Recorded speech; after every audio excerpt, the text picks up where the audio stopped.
Great, yeah.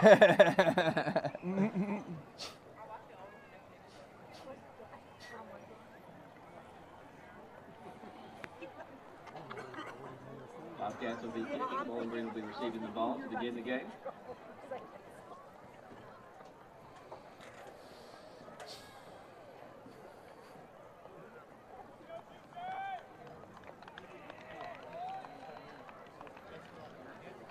At this time, we ask everyone to stand as we have our invocation presented by Director of Operations here at PCS, Mr. Rob Shillitoe. Ladies and gentlemen, welcome to Bowling Green Varsity Football. We are here in Hattiesburg, Louisiana, just in time for the invocation. Ladies and gentlemen, if you would bow your heads and national anthem. Father God, once again, we just thank you for today. We thank you that each day is renewed with your mercies and that you constantly lavish your grace upon us. Father, we pray that you would continue to watch over our athletes, that you would keep them safe tonight. We pray that their actions, thoughts, and deeds would be pleasing to you. And we pray that as spectators, we too would live in a way that is glorifying to you. Father, we thank you so much for the game of football, for the game of that we get to play in a fun atmosphere. I pray that we would do so in a manner that pleases you. Father, I ask once again that you would just continue to help us live in light of the ultimate sacrifice that your Son paid on the cross. And ultimately, it is in his name that we pray these things. Amen. Amen. Oh, say, can you see by the dawn's early light what so proudly we hailed at the twilight's last gleaming, whose broad stripes and bright stars through the perilous fight o'er the ramparts we watched were so gallantly streaming, and the rocket's red glare, the bombs bursting in air, gave proof through the night that our flag was still there. Oh, say does that star-spangled banner yet wave o'er the land of the free and the home of the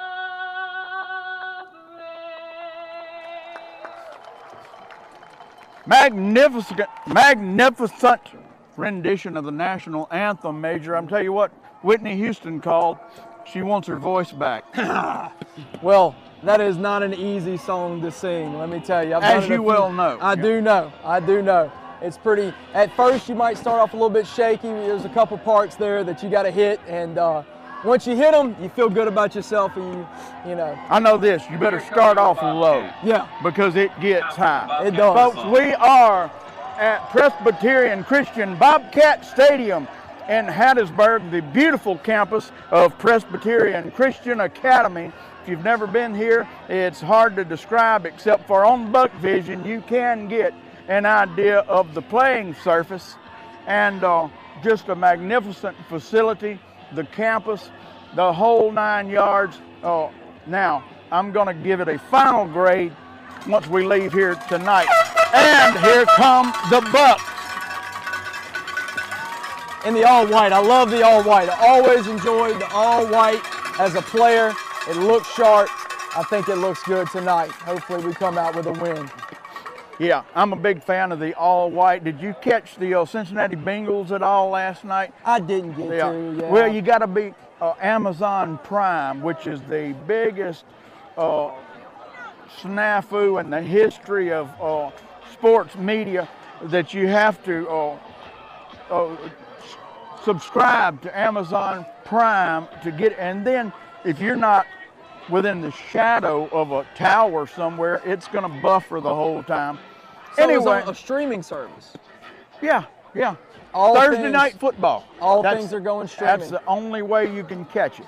Yeah, as you know, I'm a Ultimate Fighting Champion fan, and everything has gone to streaming with that league. And you know, people were upset about it at first. There's definitely some perks to it, but when you're in Washington Parish trying to watch the UFC and it's buffering, you want to lose your mind, you know. So Yeah. it's definitely not optimal for sure. Yeah. Well, the Bucks will be receiving the kick. The Bucks have been bitten hard by the flu bug this week. Several players have been out with the flu. Some of the guys that are in key contributing roles haven't even got to practice this week at all, namely number 7, Josiah Miller. Well, here's the thing. Let me say this. I told this to Carly King before the broadcast. They've been resting and they've been taking care of themselves. So maybe we're fresh, although we Yeah. are fighting sickness. Looks like a kickoff to the 20. We pick it up. Jonathan Tractor Trailer back deep for the Bucks. You know, Trailer's been wearing 15. Tonight he is sporting the Deuce number 2. Hold this right quick. And it's good to see him back on the return team. Yeah, that was just a little bit, it was between Burford and Trailer, so you had to make a decision on that. Thankfully, they communicated, got that one right. So we're setting up offense on the 15-yard line, it looks like. It's an impressive front I see here with Presbyterian. Nice looking front. We'll have to see how the O-line does tonight. Got a little bit of a push, but I'm going to tell you right now, I'm going to just go ahead and predict this. We're going to have a tough time with that front tonight. We're going to have to really draw out all of our aces, because let me tell you, I've seen some good defensive linemen and played against some good defensive linemen in my day. They passed the eye test.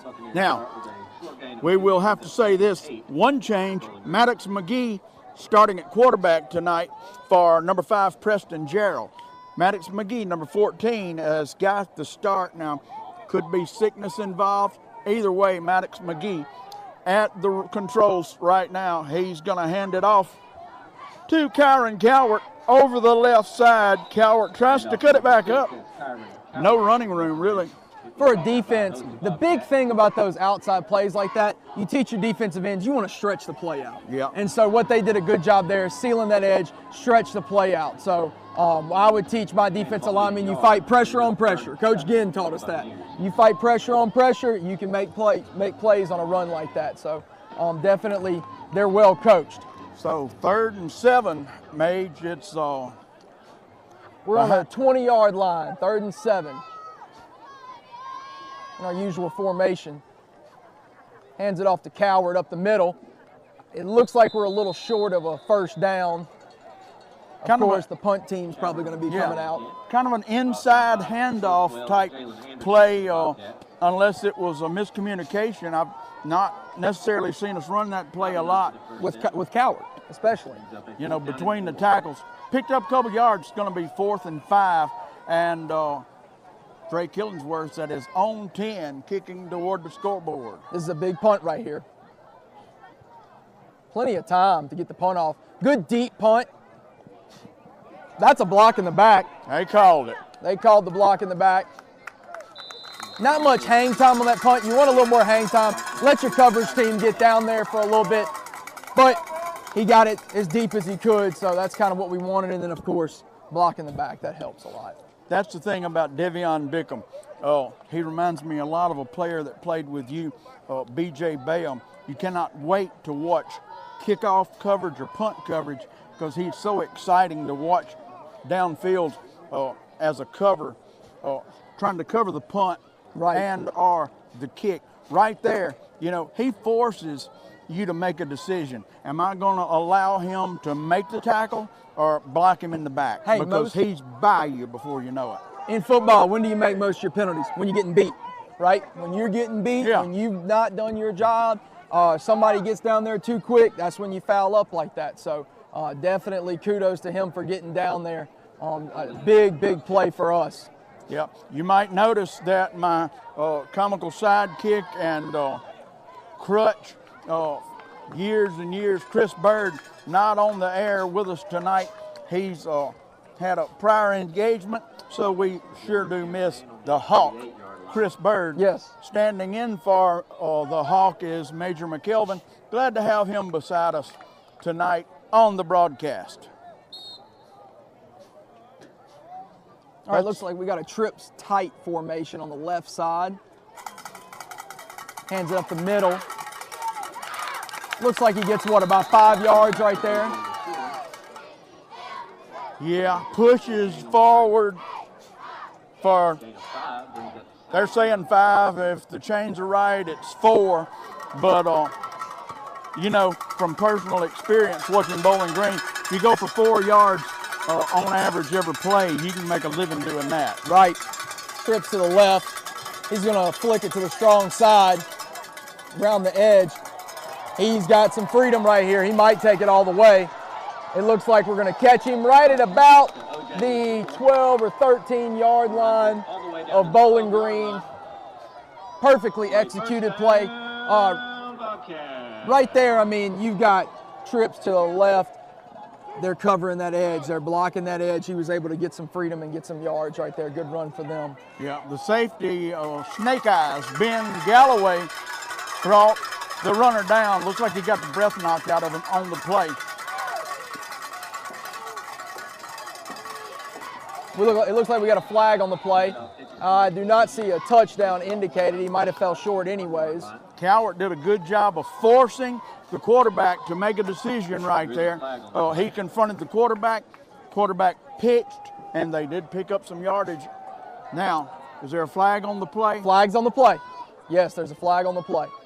Holding against the Bobcats. It's going to bring them back a few yards.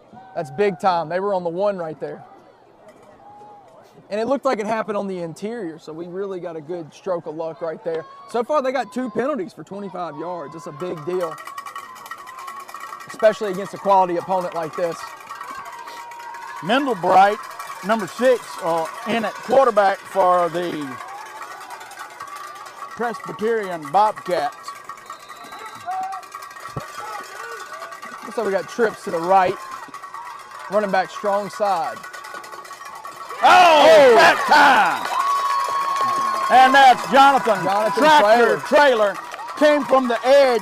He plays outside linebacker on that quarterback's blind side. Evidently, Coach Dean King sent him on the blitz, and that's just like they draw it up on TV, brother. Yes, sir. Come off that edge hot. The quarterback, Mendelbright, never saw what hit him. That's called watching film. They've seen that play before, and they knew what they needed to do for Well, it. if watching film helps, Bowling Green's always got that advantage because they absolutely study film. They're really loading it up with the trips tight on the right.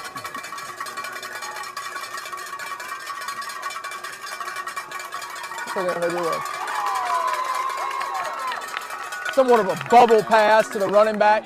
Very similar formations to what we would see at Franklinton High School in my day. They do a lot of those. And they got those similar athletes in the backfield, you know, trying to get those bubble routes and stuff like that, and some now screens. Damian McNair Jr. tailback missed the pass from Mendelbright. Ball is on the 27-yard line approximately. 3rd and 20. Looks like an I formation.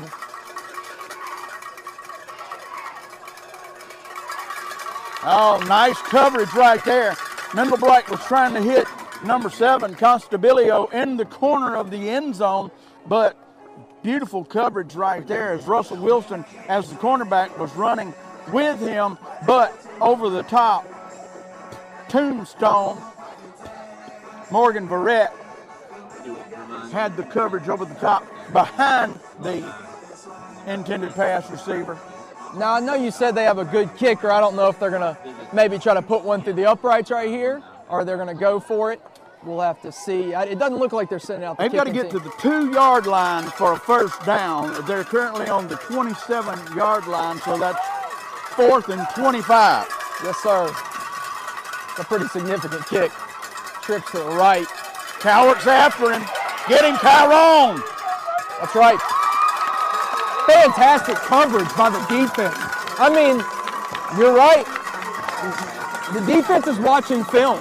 When you're covering receivers like that, and he's not able to decide who to throw it to, that's film. That's Absolutely. where that comes into play. And Coach Dean King's pulling the right triggers at the right time, sending the outside linebackers alternately, whether it be Coward, whether it be whatever, sending the heat on the quarterback, and any quarterback is less effective when he's on the run. That's right.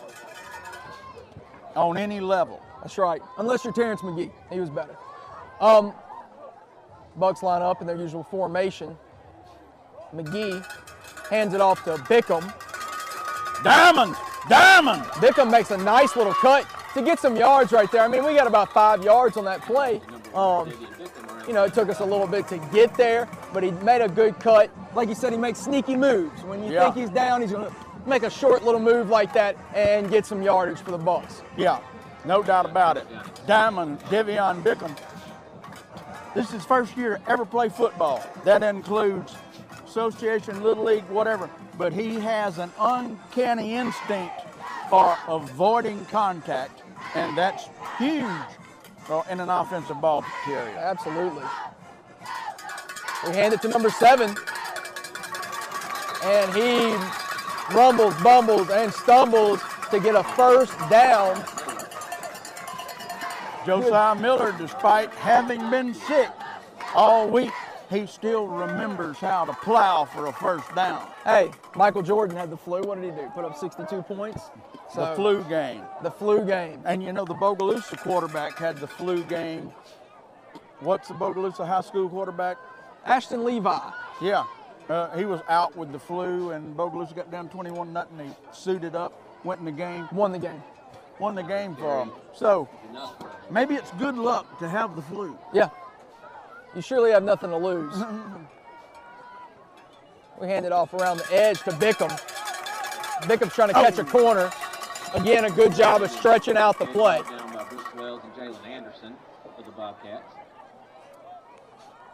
Now I'm going to try to watch the cornerbacks a little bit more closely. But you know, you as a cornerback, you're reading the tackle. I was taught that by Coach Bo Burris. You read the tackle. If the tackle drops back, it's obviously a pass. If they move out in, you can tell what play's coming. So on a play like that, you got to seal that edge. We have some audio of Coach Burris telling you that. We'll go to that right now. Now read the tackle. Now read the tackle. I read the tackle. All right. I just got that off my phone from last year. We hand it up the middle to Miller. Looks like we get about 2 or 3 yards. I think we got about 2. 3 was pretty optimistic. I think we're at 3rd and 6, would you say? 3rd and 6. 3rd and 6 if the chains are correct, and usually the chains are correct. 3rd and 6. Ball is at the 42-yard line. The Bowling Green Buccaneers on 42. Preston Gerald back in at quarterback.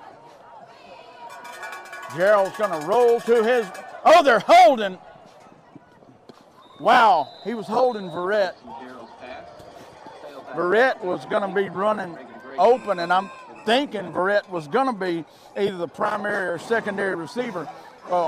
Either way, the play's designed for Gerald to roll out toward the Buccaneers sideline, and that's the line of vision Verrett was in.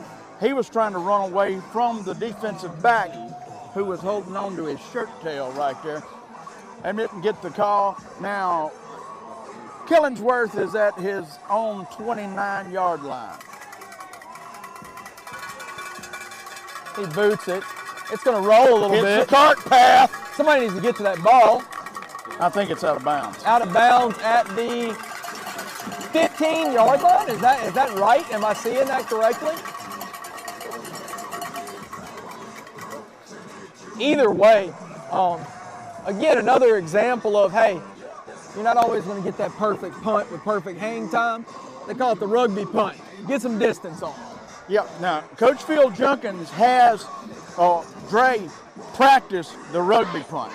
He Yeah. practices that end over end to where the ball hits the ground with top spin, and you get a roll out of it. That's what he was able to execute right there to perfection. Great job of flipping the field. Looks like we're in an I formation. Play action. Screen to number 3. And they get a first down. Now, I couldn't really tell, but did the lineman let the defensive lineman go right there? Did they let him free? Yeah, to a certain extent. Mendelbright allowed the defensive line to filter in towards him, and he dumped it off middle screen. That's good to have in your playbook, let me tell you that. Trips to the right. It's going to be a screen to number 7. He makes a cut. Exactly as designed for the Bobcats. Coach Shane Smith would always say in film on those screens, you make a cut and you drive for 5. He drove for about 12 right there, so he did his job making a good cut on that play. Oscar Schmeling on the reception. It's going to be a first down. Ball just short of the midfield stripe at the Presbyterian 49-yard line. 49-yard line, yes, sir. They're 4 wide right here.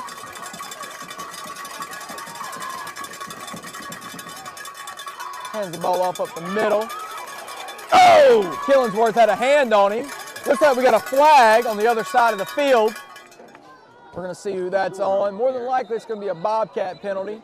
Wow. Now, I'm going to tell you something right there, Meg. Killingsworth had him wrapped up long enough for somebody else to come in there and mop up, right? In that instance. I mean, Killingsworth pretty much had him stopped, with the one arm. You say, well, he should have completed the tackle. I mean, sometimes you're not in position to do that, but he had him wrapped up for a good second and a half. I wish somebody would have came in there and topped it off. One thing that we do have to mention, along with saying we had the flu bug, Christian Williams had the flu this week, lost a significant amount of weight that he'll put back on easily in the next 10 days. Right, go to Sunday dinner. But weak as a kitten and, in no shape to play football tonight, so we'll miss him. Trips to the left. Looks like another toss around the edge. And he cuts upfield and actually drags a few players with him. Something about the flu bug. I don't know who all had the flu this week. We say it's an advantage, but just like I do, they might be taking medications or something. You gas out really early. Oh, yeah. Very, very early. And if you got a steroid shot in you, it helps. When you're amped up like that, you're going to gas out quicker. So, hopefully we endure tonight and that have that extra oomph that you might be missing if you've been sick this week. Lining up with trips to the left.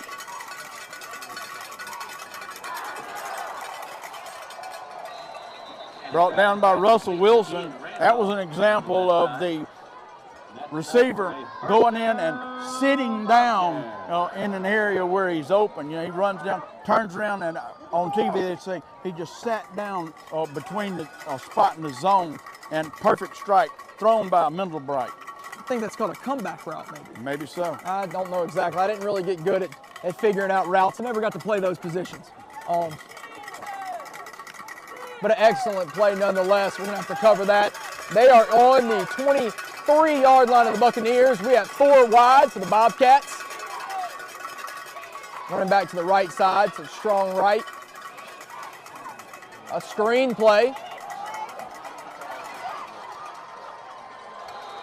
And he reaches for the end zone, and it's a touchdown.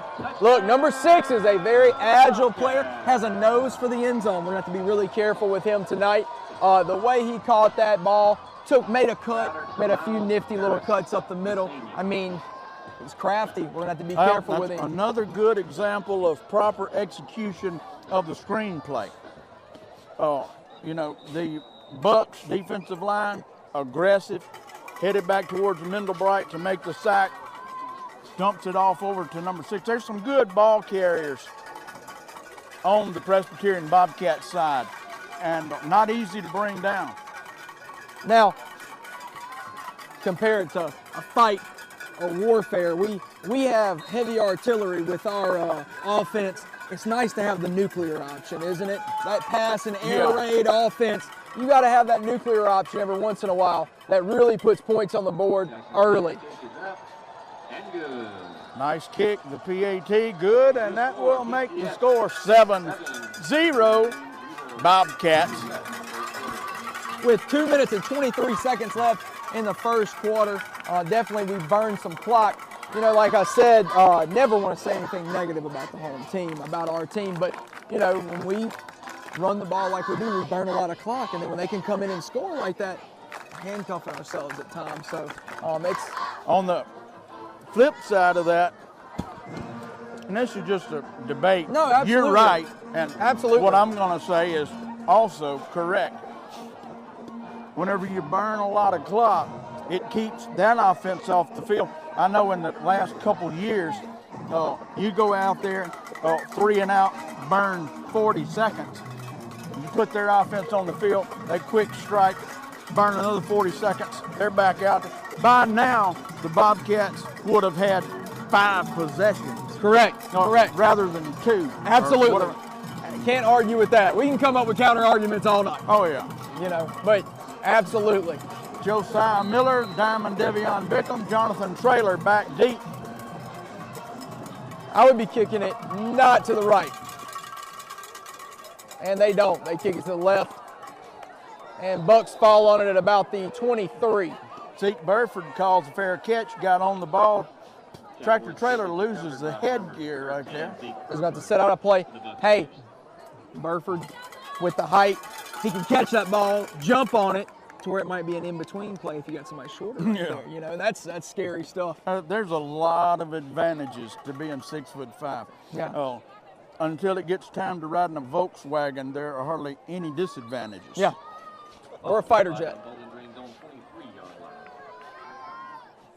Bucks line up in their usual formation. I believe it's Gerald under center. Hands it up the middle to Miller.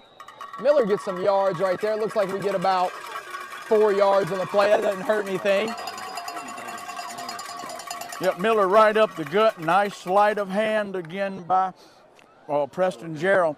Fooled me. Yep, as it looked like he was keeping the ball and pitching it out, preparing to pitch it out to Kyron Cowart. If you're listening at home, text us and let us know you're listening, 515-6010. It's always good to know if our sound levels are right. Yeah, give us some If recommendations. the picture's right.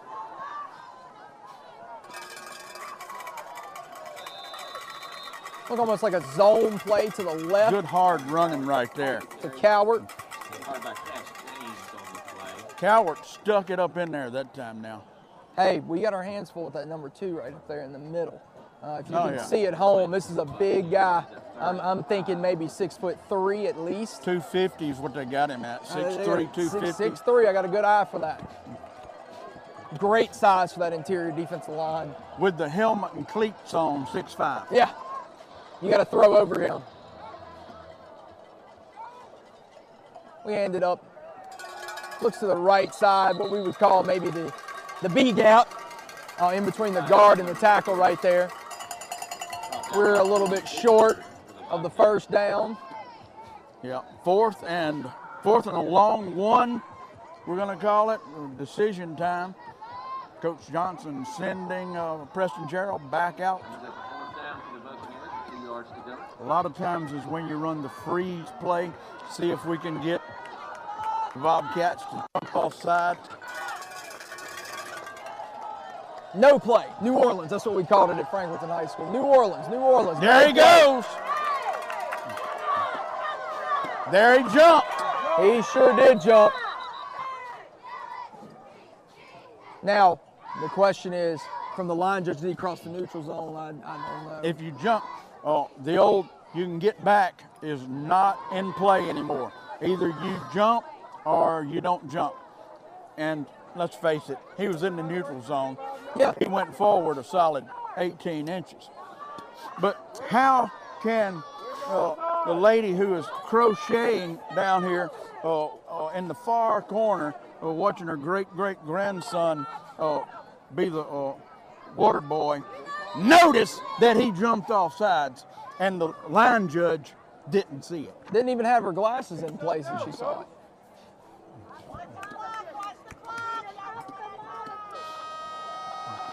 That's going to be the whistle, signifying the end of the first quarter. Thanks to Alex Boo Summerall for listening at home. He's always a faithful listener, and one of these days, there's going to...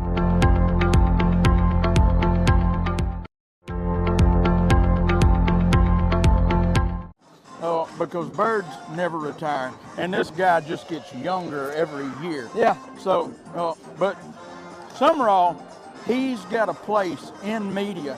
You know, Alex Summerall is blood related to the late great Pat Summerall.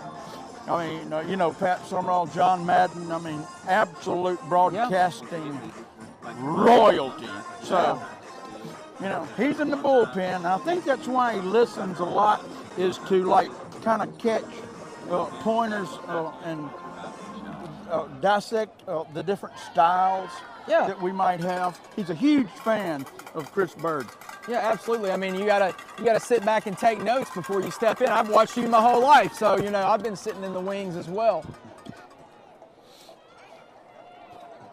So Buccaneers still looking at 4th and 1. They changed sides of the field, but the circumstance remains the same.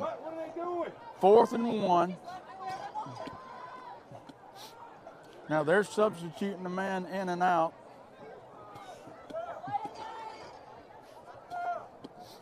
Well, the play clock is not not in play. Yeah, it's not in on effect. Yet. So. Yes. He jumped.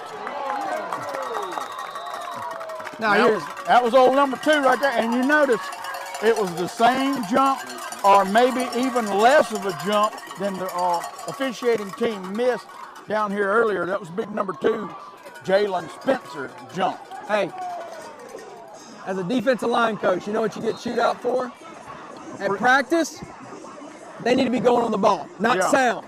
You know? Oh, absolutely. University of Alabama, they got a stick with a football attached, and you watch the ball for every drill that you do. Handed up around the edge, kinda. Trying to go maybe in between the tackle and the guard right there. Well, Josiah just looking for a little running room there. Yeah, absolutely. Well, I mean, was the injured Joe. You know, we do have a challenge in front of us with this defensive line. Definitely got some big guys in the middle. I see number 58 right there. I mean, that's not a small guy to be moving around. So we're going to have to be taking angles on these guys Justin tonight. Foster, they got him at 6'1", 250. He's a Foster. It makes you feel like you're watching an A-Meet game. Yeah, absolutely. Looks like a Foster.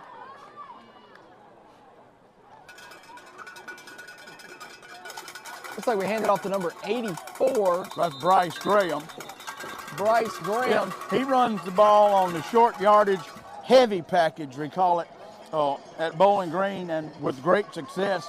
I think they've given him the ball 3 times this year on the goal line, and he scored all 3 times.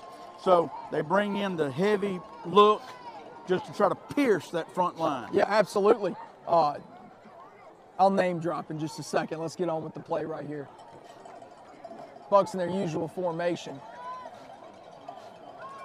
Handing around the edge to Calvert. I think we see a weakness there. We need to be handing around the edge a little bit. Of course, you got to mix it up. I was going to say a second ago, junior high football, we're playing against A-Meet. Guess who's on the other side of the ball? Devontae Smith, future Heisman Trophy winner, and Ishmael Sopsher. Well, guess what?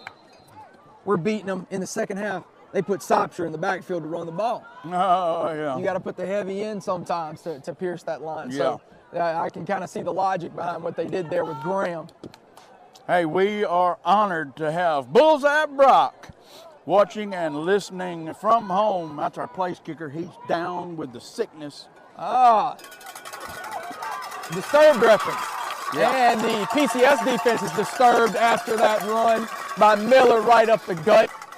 Get well soon, Alex Bullseye Brock. Thanks for listening. Your Mimi and my mother, Kathy McKelvin, at home said we sound great. Absolutely. That's the only approval we need. Mike Brock, of course, he's right there with Bullseye. Absolutely, yeah. He's usually on the sideline with the camera, but he's got the toothache, which would be perfect time to win the free tooth pulling. Yep. The speed of the Presbyterian Christian Bobcats just keeping Calvert from being able to hit that sideline and turn it into a foot race. Yep.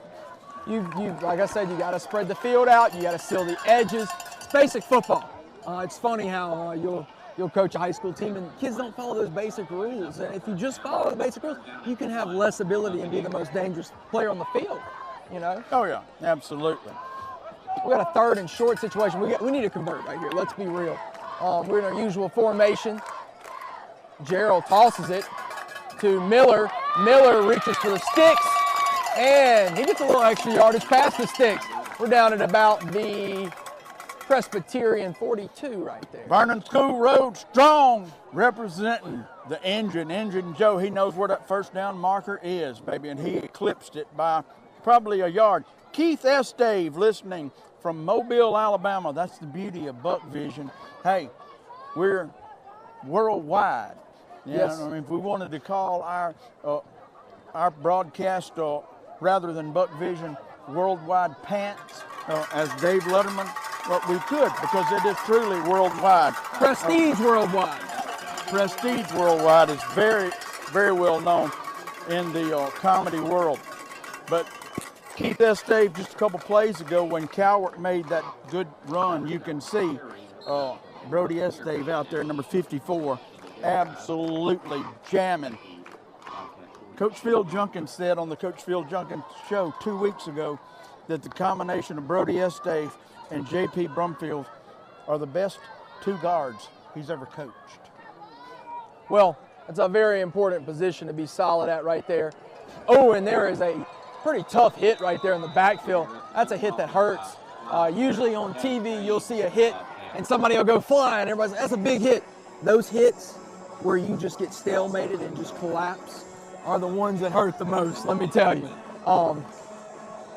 Bobcats do a good job of stuffing the play right there. Of course, we want that to be in our advantage, but nonetheless. Behind the sticks right now, 2nd and 11. 8:20 left before the halftime break. 7-0, Bobcats still in the lead. Gerald Get him drops down. back. Get up. Killingsworth comes up. Oh, mercy. Overthrows him just a little bit. Overthrew him just a little bit, maybe if.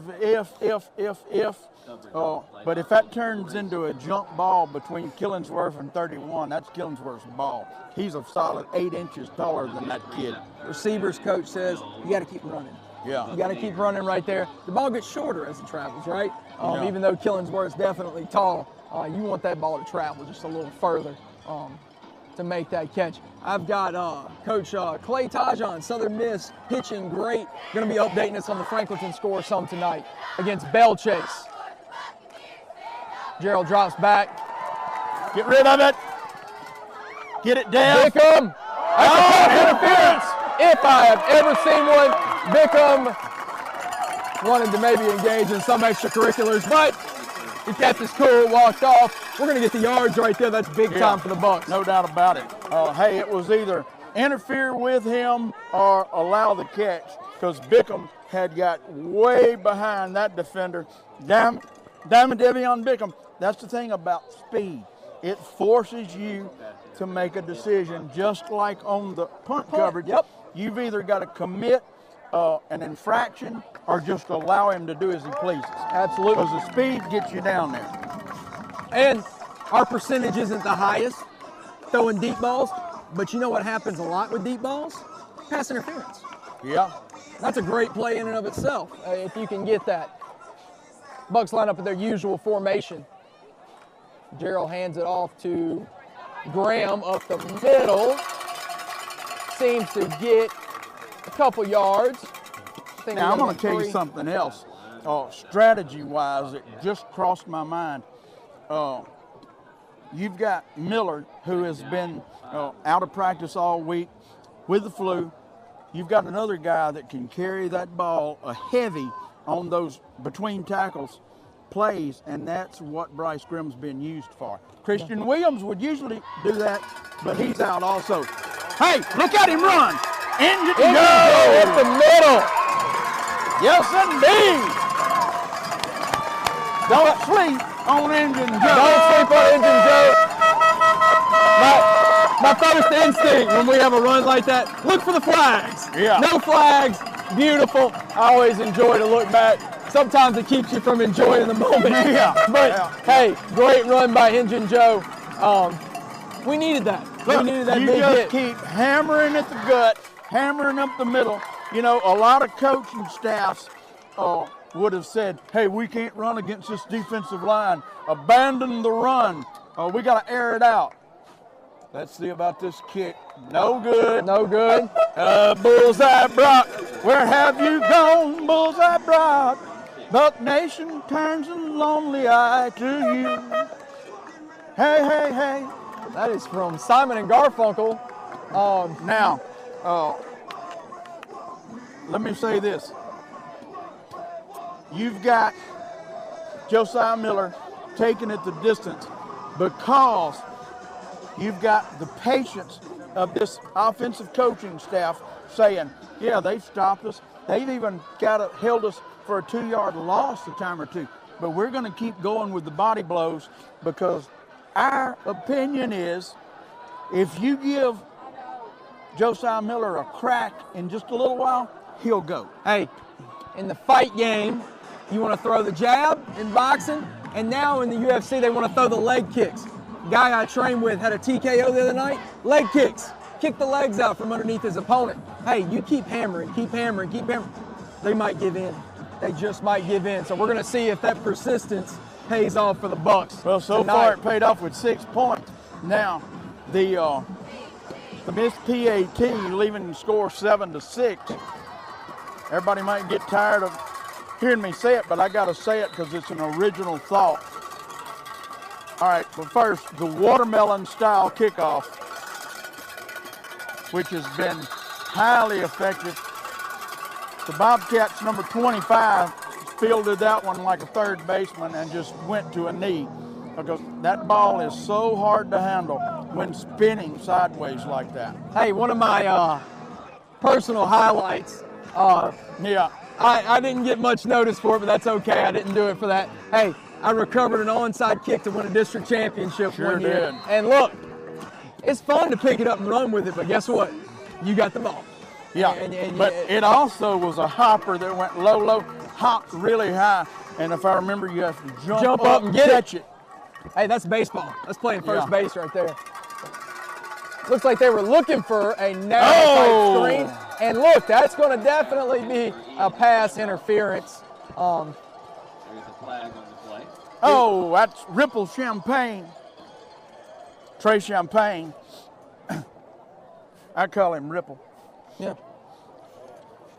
Oh, Fred Sanford and Son reference. You know, Champagne, and, you know, Fred was a big Ripple, man. I didn't know if whatever. I didn't know if you knew this or not, but you can make a homemade Ripple if you don't have the money for it.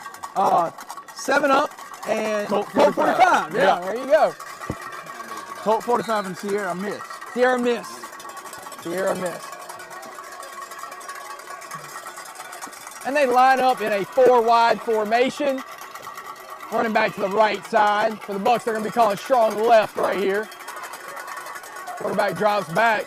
Nice spiral. And he catches it over the shoulder. And that is a no doubt touchdown. No flags on the field. Yeah, that was to number 7 again, Jalen Anderson, tailback / receiver, whatever. But Beautifully thrown ball to a streaking receiver down the sideline. I'm sure the coaching staff will say, oh, we should have done this or that. But sometimes when you get a receiver like that and a quarterback that accurate, they're just going to strike.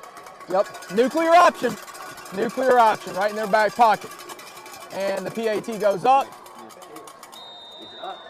and it's good. Makes it 14-6, 8-point difference right now in the game. And we have the option, of course, of the 2-point conversion. Got plenty of weapons for that.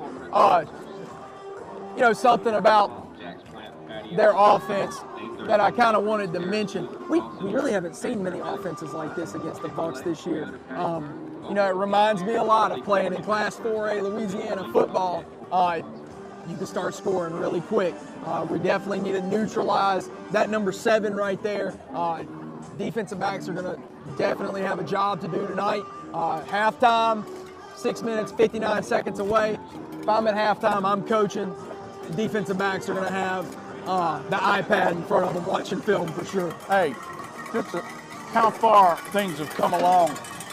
On the back of the Brock family truckster, check out the window decal. Oh, that is professional. Bullseye Brock in full athletic lean, executing a perfect kick. Bucs fair catch it at around the 30, I would say, is at the 35-yard line. Preston Gerald With the fair catch. takes a safe approach and leaves little room for error, but then also you've got the ball on the 33, it looks like. 33-yard line. 33-yard line. And that's not terrible field position. And of course, like I said, we just need to secure the ball right there on a kick like that. Bucs in their usual formation.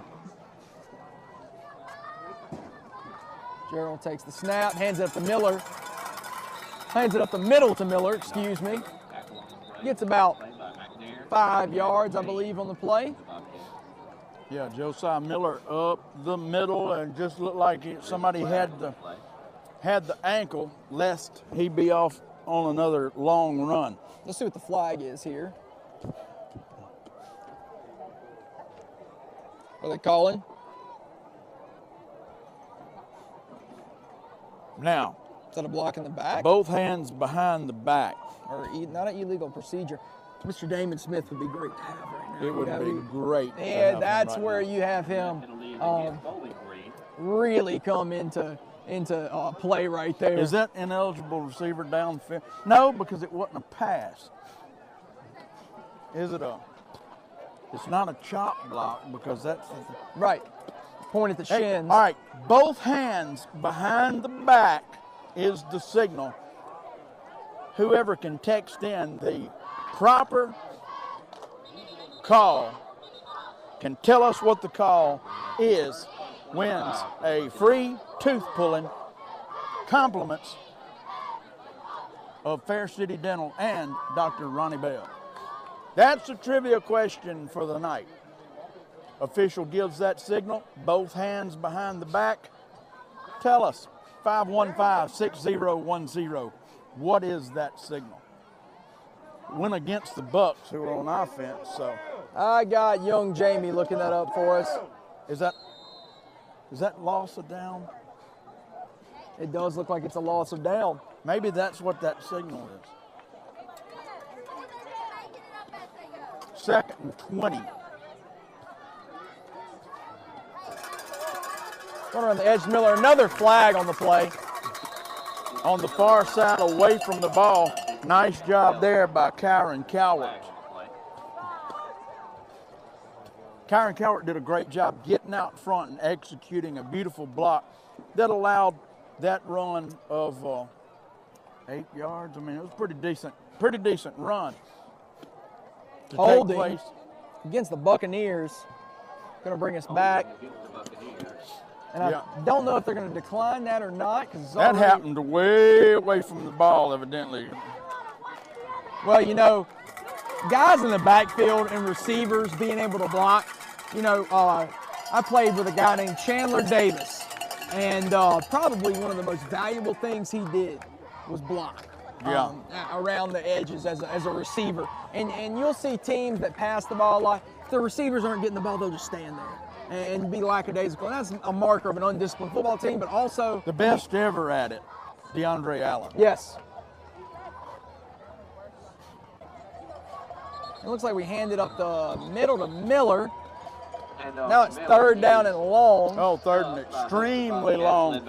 That's when you would have loved to have had that 8-yard run by Miller, even though it wouldn't give you a first down by a long shot. At least it would get you away from the goalpost and possible spot from which Killingsworth will be punting. Hey. No wind tonight. None. I'm going to tell you right now, I'm the first to say when it's uncomfortable or too hot, it's perfect. Beautiful weather. Get him. Gerald drops back. And we may have a pass interference call there. I mean, he might have been holding him. I'm going to say he was just for the Bucs. But if Killingsworth runs, that ball was, I think, thrown in anticipation of him catch it in stride. Yes. You know, I mean, Now, let me come back and say this. yes. Killingsworth, against the Bobcats. one of the most talented people on either sideline that you'll see all year, offense and defense. Could I have done better? No, but that's mainly because I'm 54 years old. Right. You don't know what he's seeing out there, yada, yada, yada. Make a long story short, Killingsworth knows I love him. But should he taken 2 or 3 more steps, that would have been Hey, in that's what the- happened in the last play in the basket. on the overthrown ball. You got to keep running. And we try to, we're going to be lucky not. I think he threw it in the direction. Well, he's going to call intentional grounding. There's an intentional grounding call. I'm sure that is what that is. Yeah, they called it like that a game ago. That's number 2. Came in from behind Gerald. Gerald did a impressive job of staying up long enough to just get rid of the ball. Number 2, that's that giant in there in the middle. Yeah. I mean, when you Jalen Spencer at 6'3", 250. Hey, and around those edges, that's why they pick the big guys to play defensive end at the next level.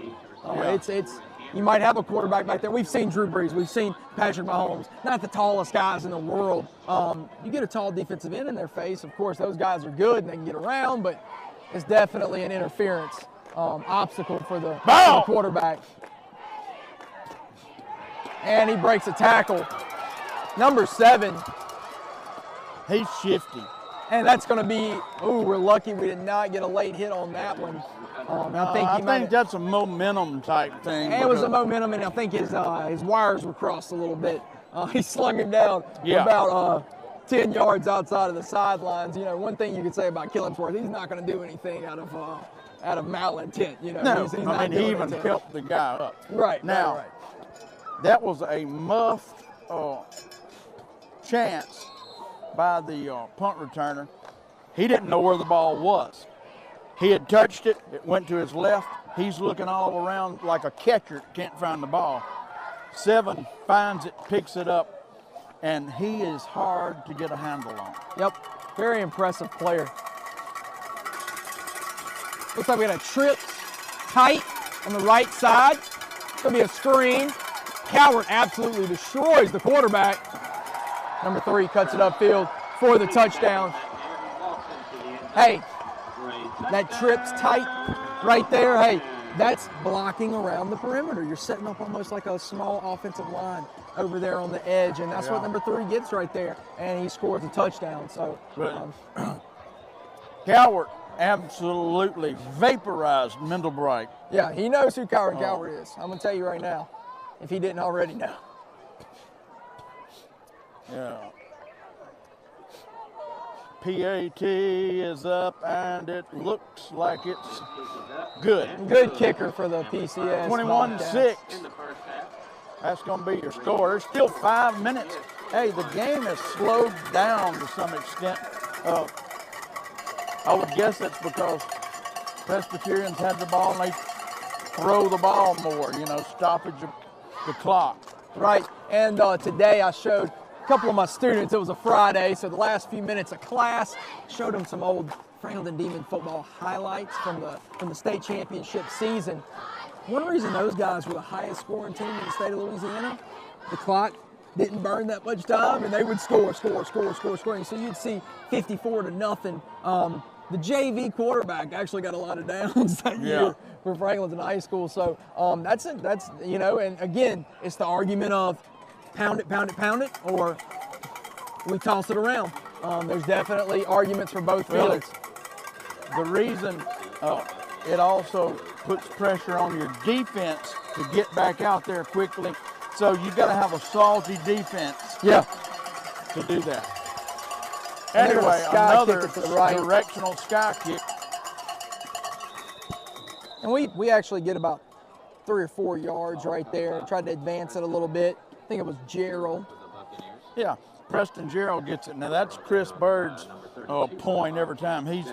Chris Bird's like Rich Maudie mindset for those of you who watched the Saints in the 1970s. Rich Maudie was famous.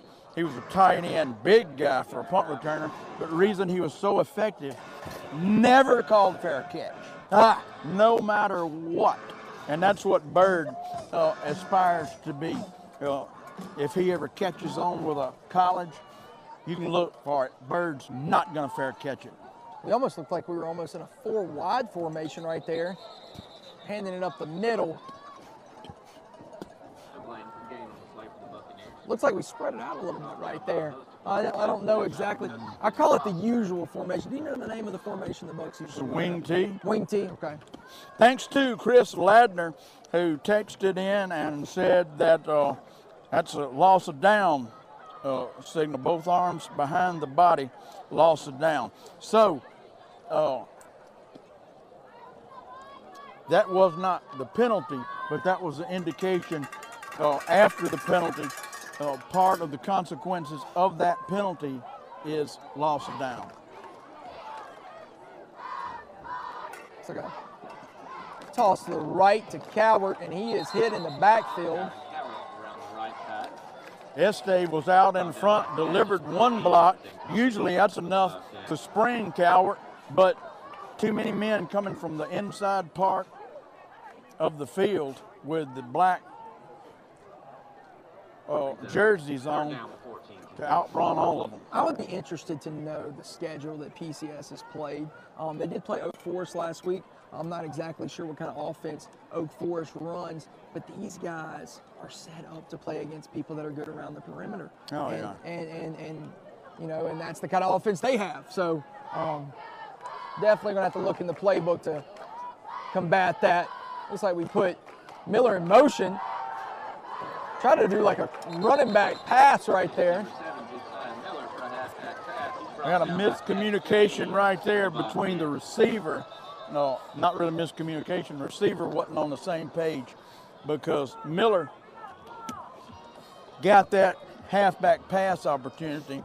He was going to flick it downfield, and there wasn't a receiver running a straight fly. Believe me, we're at the 26-yard line. Miller can stand flat-footed and just go through a normal throwing mechanics and crank it 60 yards. Now, if he crow hops, I'm not sure. Right. But there's footage on Buck Vision from last year. Miller taking a ball at the snap at the 35-yard line and hitting a receiver in full stride at the 10. And some people argue the guy can throw the ball like that, needs to be our quarterback. I was talking to Coach Shane Smith this week, and he said, hey, it's not always all about that. I played with Rashay Jenkins. He could probably sit on his knees and throw it through the uprights, but he's not the quarterback. It does take a different guy to play the quarterback position. There's a lot of intangibles, immeasurables, but Jeff George. Yeah. Now, it might a little bit before your time. You know, now Brett Favre, he did pan out. So if I'm coaching special teams right here, I'm going to say, let's not punt it towards number 7. Yeah. You know, playing against Speedy Knoll, from Edna Carr, we tell the punter, do not punt it to Speedy Knoll. Number 1 athlete in the nation. What do? Punt it right to him, runs it back for a touchdown. Oh, yeah. Don't punt it to him. Hey, rugby punt might not be a bad idea right here. Try to get it deep, get it away from him, make it ugly. Now, Killingsworth will have an opportunity to increase his average right now because there's plenty of field to work with. He's standing at his own 8-yard line. He's earning his paycheck tonight, unfortunately. Plenty of time. Wow! Beautiful punt! As beautiful of a punt as I've seen in a while on a high school football field. And number 7 catches it. And I mean, takes it to the 40-yard line. You know, I mean, century. And he fields it and runs it back. Well, he had to make Willie Mays catch to get to it. In the air, that thing had to go 40, 50, 60. That went 65 yards in the air. Yeah. Yeah. You know, if you get out of the way and it's allowed to hit the ground and roll, I mean, that's a college punt. If he was in the end zone, nobody touches it, that goes 100 yards. Yeah, absolutely. And they line up, I believe, in a 4-wide formation. Bucs are going to be calling strong left right here with the running back on the right of the quarterback. Hands it off up the middle. And we stuff him up the middle. Nice job in there by the fire plug, Cale McDaniel, number 58. He's wearing that number 58. Maverick wore when he played offense, defense. Anyway, he's a transfer in, Major, from Pope John Paul. You know, our close friend, George Arata. Yes. Superstar Pope John Paul. Son of Mr. Bill Arata Esquire. Yes. The sponsor of the weekly Most Valuable Player, Cedar Sword. Better call Bill. Looks like we're in an I formation. That is the Bobcats I formation. 2 wide out to the left. Takes the handoff and stuffs the middle. McDaniel again. I don't know if I ever called his name except for the fire plug. Number 58, Cale McDaniel. Glad to have him and his family. And that time also the big gun, number 84, Bryce Graham, on the tackle. Hey, just a little inside family thing. McKelvin, McDaniel wearing the number 58. I mean, look, a little bit of maybe a genetic tie there between us and the long McDaniel. history, McKelvin McDaniel. Yeah, and Pope John Paul, if he's coming from Pope John Paul, they got a fantastic head coach there. They're well-coached teams. Small private school playing the LHSAA. He's played against some good competition, let me tell you. So he's seasoned. He knows what it's like to play against some big teams. Probably has played against teams like Newman. Oh, yeah. And I don't know if you've ever heard of their quarterback. I think his last name's Manning. I don't know. Arch Manning. Hey, Yeah, I didn't know if I knew him or not. Cale McDaniel, I asked him, obviously, you know, George Arata, and he said, that's who I used to ride to school with. So now Is he a Bogalusa kid? Must be. Must be. George Arata's wearing number 40 for the Tulane Green Wave at present. So he lost his ride. Yeah. Maybe that's why we're blessed to have him at our bowling race. Yeah. Yeah. Sack in the backfield. Sack time. And that's 4th down. That is 4th down. Big stop there by the bricklayer. Number 6, Calvin Coward, and the big gun. Number 84, Bryce Graham on the stop. Hey, I thought, obviously, he's just letting them go through. He's fixing to pop the little screen, but that wasn't the case. Evidently, they worked their way through. That was a straight-out sack for a huge loss. 4th and 20, and it looks like, they have the punter on the field. Minute left in the half. Shouldn't be up to any shenanigans. They're going to punt it.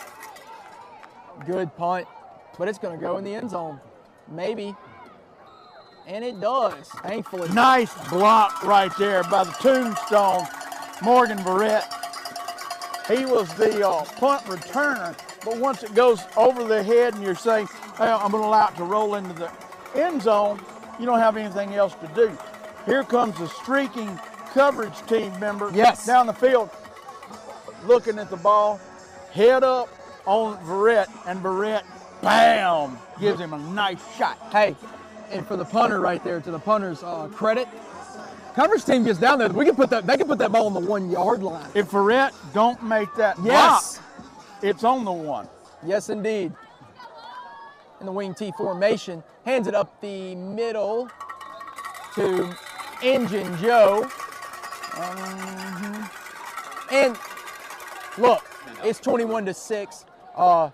We might come up with a big play here, score before the half. But let me just say this: we're finding the holes right now. And we need to make sure our field position's better. Something that's killed us tonight's field position. And the referees are throwing flags, but they're throwing flags on both sides. So we need to be disciplined and try to have as good a field position as we can tonight. Maddox McGee in at quarterback. Cowart.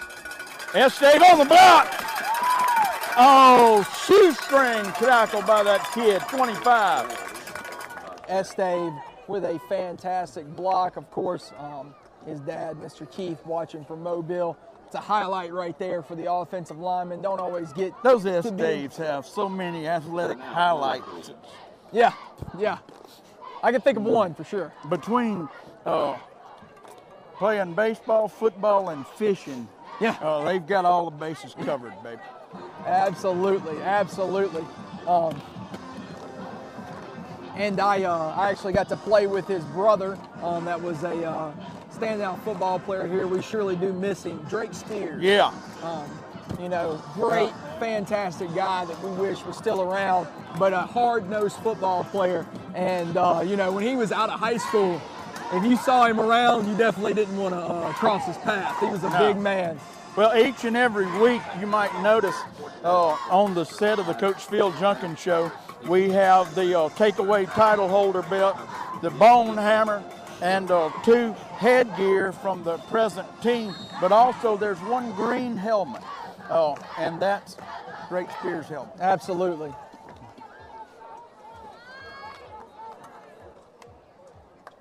And we got a reverse play going on here. Great job faking it by Cowart. Dicked him around the edge. And there's a flag on the play. It had to have been hats off to Engine Josiah Miller for the block he had on that play. Hey, you get a superstar offensive weapon like Josiah Miller, very seldom are they selfless enough to block and allow somebody else to do their job. If you're on Buck Vision, follow number 7. You can rewind it. Follow number 7 on that particular play. Great job of blocking. Now, that reverse was going to allow Diamond Devion Bickham the opportunity to run with the ball. We're not sure if he fumbled. Nevertheless, the clock strikes 000, indicating halftime. And you know something, I want to leave us with this in the first half. If you have a kid at home that's wanting to be a football player, our Bowling Green players do the right thing. And they definitely have the mentality that you need to have a successful football team. So kudos to Cowart and Miller for taking those selfless actions during the play. Yep. All right, we're going to take the halftime break. Looks like it may be a long one as Presbyterian Christians marching out the tuxedos and the evening gowns. Must be homecoming night or either an horribly overdressed dance team, one or the other. Yeah. So we'll be back after halftime. Stay tuned. You made the right decision. You're watching Buck Vision. Hey. You're gonna bring, is that the chair? Yeah. Let me bring it to Mama.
We are here at Silverleaf Boutique with Nikki.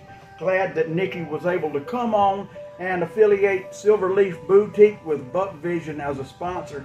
First of all, thank you, Nikki.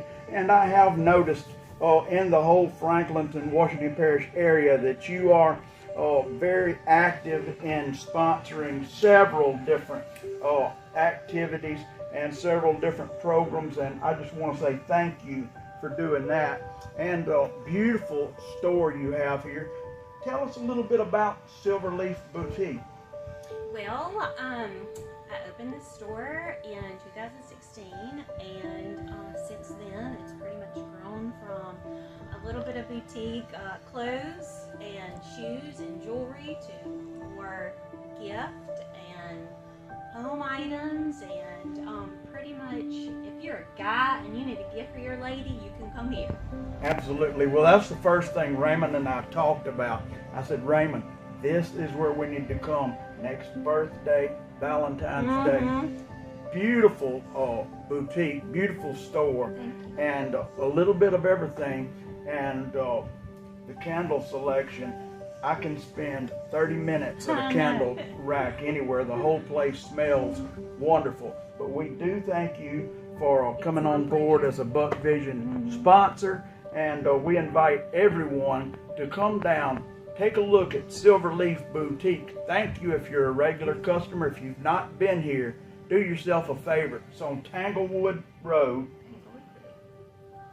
right behind Manning's Bookstore in Franklinton. Stop by, do Buc Vision a favor, visit our friend at Silverleaf Boutique.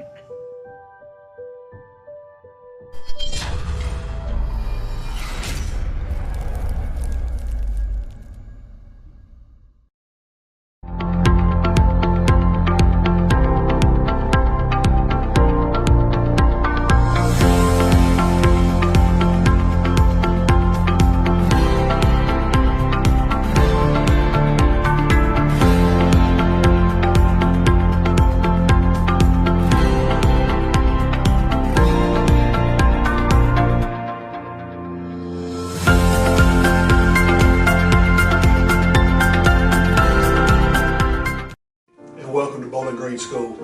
We're glad you joined us tonight on Buc Vision. My name is Phil Junkins. I'm the head of school here at Bowling Green School, and here's our mission.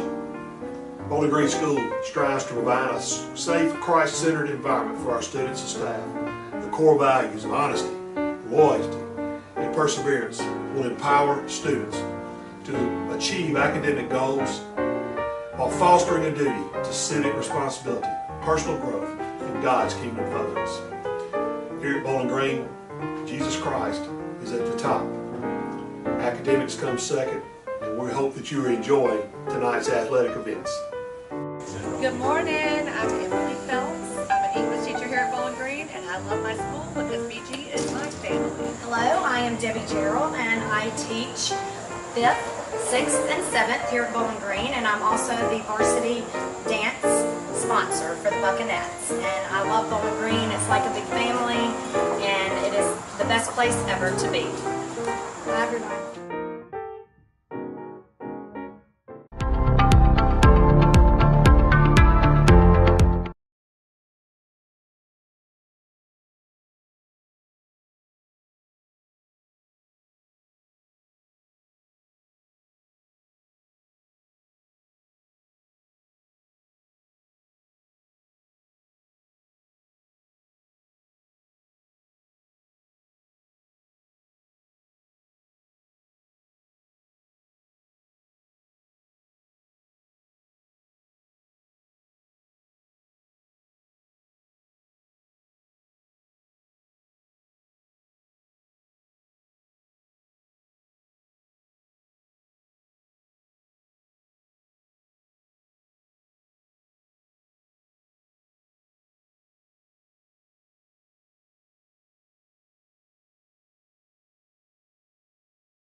We are here at Silverleaf Boutique with Nikki. Glad that Nikki was able to come on and affiliate Silverleaf Boutique with Buc Vision as a sponsor. First of all, thank you, Nikki. And I have noticed in the whole Franklinton, Washington Parish area that you are very active in sponsoring several different activities and several different programs, and I just want to say thank you for doing that. And a beautiful store you have here. Tell us a little bit about Silverleaf Boutique. Well, I opened the store in 2016, and since then it's pretty much grown from a little bit of boutique clothes and shoes and jewelry to more gift and home items, and pretty much if you're a guy and you need a gift for your lady, you can come here. Absolutely. Well, that's the first thing Raymond and I talked about. I said, Raymond, this is where we need to come. Next birthday, Valentine's Day. Beautiful boutique, beautiful store, and a little bit of everything.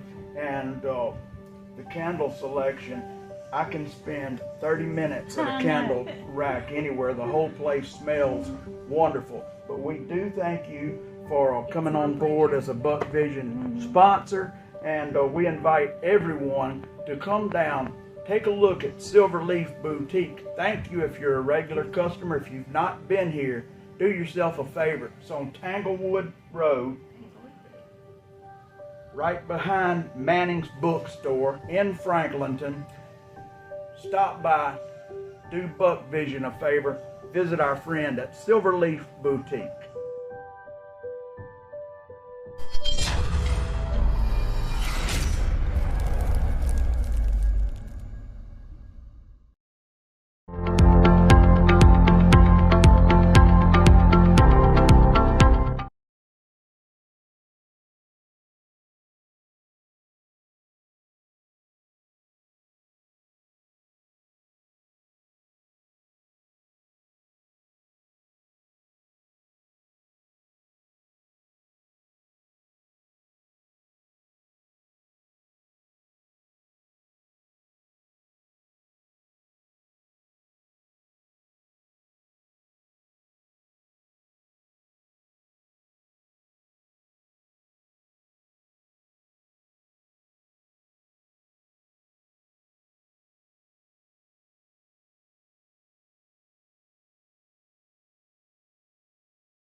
Hopefully the battery will last.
And we are on Welcome back to PCS. here in the Pine Belt.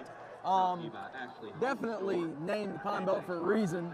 Reminds me a lot of being back home, actually. Lots of pine trees around. The Loblolly Pines, as they're called. Shout out to Franklinton High School FFA for the education on that. But we're going to start the half off here with Killingsworth doing the kicking duties as usual. Bobcats will be, that's not the watermelon style this time. Bobcats will be receiving. And we kick it out of bounds. That'll give them the ball to the 35, or whatever. I mean, it's the same thing as a directional kick. And since we are underway in the second half, I have one score of local interest thanks to our on-site reporter. Buck Vision on-site reporter Sherman Davis reports in Pine Raiders 28, East 12. Pine Raiders are up 28 East to 12. Iberville, that is. East Iberville. And the Franklinton Demons at the half were down 10-3 to the Belle Chase Cardinals. That is an update from Coach Clay Tajon. Shout out to Coach Clay Tajon. And by the way, head coach of Belle Chase Cardinals baseball, Evan Tajon. Yeah. Yes, sir. It's a little family rivalry going on tonight. So thank you for the updates as usual. We do want to know those scores. If you want to text us in any scores of local interest, 515-6010. And the Bobcats, MAIS game, had to call them a typical MAIS name. The Bobcats have the ball at the 42-yard line of the Buccaneers. Those are deep to number 10. Coward again levels Mendelbright, the quarterback. The only reason Mendelbright was able to execute such a beautiful pass, he didn't know that he was about to be hit. Hey, and let me He tell would you have this. had to adjust it in some fashion had Cowart been coming from the front. To Mendelbright's credit, he didn't care. You know what I'm saying? You can't be scared back there. That's what Brett Favre was known for. We're in Hattiesburg, Mississippi. Brett Favre, he wasn't scared to get hit. That's why he was able to squeeze those throws off. They got trips to the left. Buccaneers will be calling strong right. They hand it off to the right side. Oh, it's a fake. Either a fake or a missed handoff. Yeah. As Mendelbright faked it up the gut, kept the ball himself. Cowart right on his heels. Had, to Mendelbright's credit, turns and gets what he can out of it. Gets a nice little Might have had a chunky good yardage. read there. You never know. And he might have made Cowart bite, something like that. He might have read something that we didn't see. All right. We got trips to the right. Mendelbright takes a snap, hands it off up the middle. Buccaneers stuffing for a short gain. That's number 27. He carried the ball once in the first half. Now again, and I look at the roster. Now, we've been accused of making up names. This is not a made-up name. Google it. His name's O.J. Leisure. Number 27, O.J. Leisure. Okay, okay. Not saying good or bad, it's just different. Yeah, absolutely. Right. Bobcats take snap. Oh, the water boy, Bobby Boucher. And read perfectly by number 9, Larkin. Meadowlark Jenkins, and this week at practice. Well, actually last Saturday morning, he was making some big plays, hustling sideline to sideline. And on the film, I said, wow, if you're going to wear the number, I'm going to have to call you Bobby Boucher. Bobby Boucher. Because he was making plays just like on that movie, The Water Boy. And his mama told him to do it. Yeah. Here we go, and we've got trips to the left. We're gonna have a toss to the left side. That's Leisure. He sees some running room. And Leisure. They call him Leisure. Leisure. Over the PA. Leisure, okay. O.J. Leisure. Maybe if he was in Louisiana, it'd be Leger. Yeah. Yeah. It's spelled with an S, L-E-S-U-R-E. You know, Oh, not okay. the proper spelling of leisure, so that's maybe why it's leisure. Yeah. No I in leisure. All right. We see here a There trip. is an I in leisure. In that leisure that I'm talking Yeah. about, yeah. Trip to the right. Running back on the right side. Fakes the handoff. Tries to make a short pass up the middle. Good thought there. Well, I can tell you this. I was fooled all the way. I thought Leisure had the ball. Mendelbright, during halftime, we went over to check out some of the facilities and the baseball facilities, hitting facility, and just a beautiful campus. A lot of big-time sponsors. Yeah. 4 wide. Shotgun formation. And no flags. I was Ripple. worried a little bit there. That was good coverage. Hey, you know, when you think to yourself, was that pass interference? And it ends up not being pass interference. You know what that's called? Good coverage. Good coverage. Good coverage.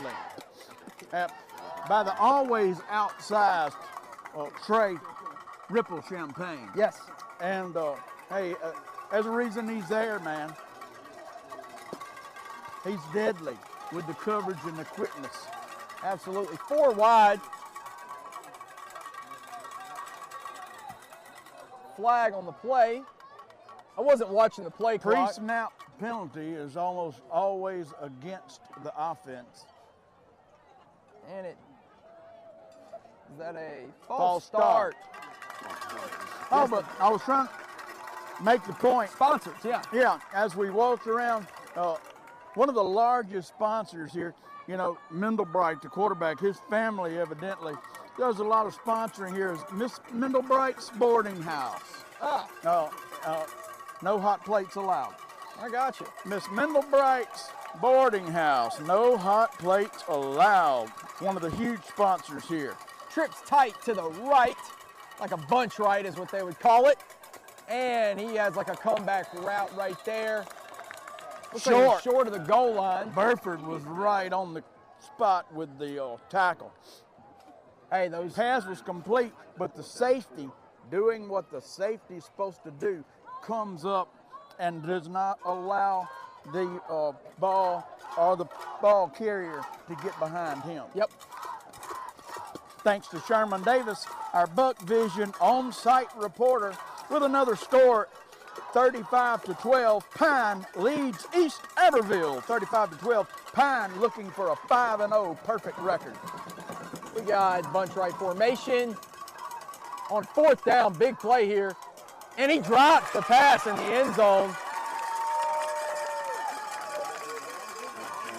That was Constabilio pulling a Jackie Smith. Yeah. In the end zone. Well, that wasn't really the great reference. No. You know, Jackie Smith was hit, you know, between the numbers. Mendelbright fired a high fastball right there. I would have loved to have had a gun on it because he showed off the arm. But, you know, should have been caught, but it had some mustard on it, babe. Yes, sir. And look, we got the ball, but guess what? We're on the 5-yard line, so we got some ground to cover here. That was a big stop. Huge stop. Thanks to Zeke Burford stopping that pass completion on the one. They never got any further. On the 4, actually. And Engine Joe gets the ball around the left side and gets a good gain of about 6 yards. I'd say second and 5, so about 5 yards on the carry right there. Yeah, I was so busy talking about Miss Mendelbright's boarding house, I probably didn't give enough enthusiastic response to that stand that the defense made right there. Because, I mean, that's a gimme. You know, they score there. You might as well go ahead and give up.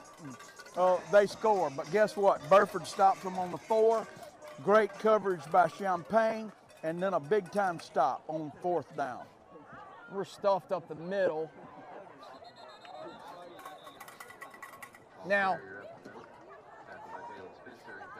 you know, I don't know the exact play that was called there, but obviously that number 58 played that 2-gap position really well right there, clogging up the holes. You know, that's a thankless position as well. the nose guard gets to make some plays, and against a team like Bowling Green runs it up the middle, you make a lot of plays. You have your highlight reel against Bowling Green if you wanted to, but most of the time it's thankless. You're setting your linebackers up.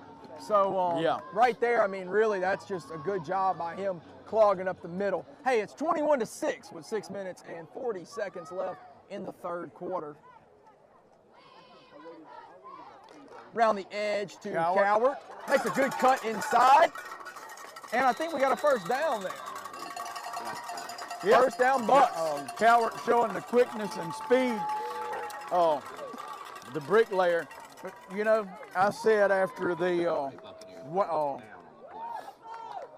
second game of the year, I think it was, he reminds me so much of Alvin Kamara. Yeah. His running and play style.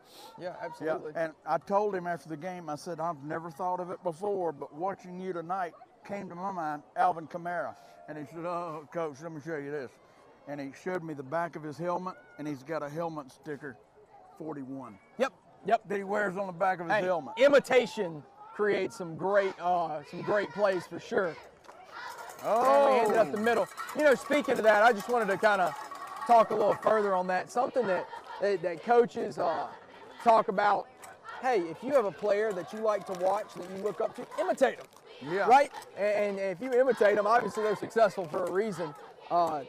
Maybe it's in baseball. You like somebody's batting stance, or you like the way they swing the bat. Hey, you're looking at a Major League Baseball player, so you might have some good pointers from just imitation there. Yeah. I mean, I've taken that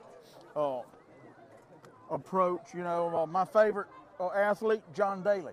Yeah. So, yeah, you know, the lifestyle, the look, right, whole 9 yards, man. Yeah. Definitely regular Coke over Diet Coke, though. Third and short. Of course, we need to convert here and get a first down. You know, we really need to get some good field position. Hey, Killensworth's done a good job of punting tonight.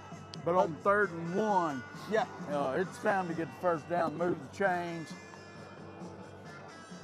I'm always interested to see what we're going to do here on a 3rd and short. There's different schools of thought what to do on a 3rd and short. Let's see if we just punch it up the middle. And we try to punch it up the middle. And we're most of the time. Most of the time, you can put your money on Josiah Miller right there. Great defensive line. You know, Coach Phil Junkins made a great point last Saturday morning after the film. And Coach Junkins went for it on 4th down 2 or 3 times. Didn't always make it. And he said, I know we'll get some backlash from that. The reason I do it, and it was myself and Josiah Miller sitting there, is because I think you can get a first down every time. And Killensworth punts it to the 50. It's a muff punt. We got a chance to cover it, and we do not.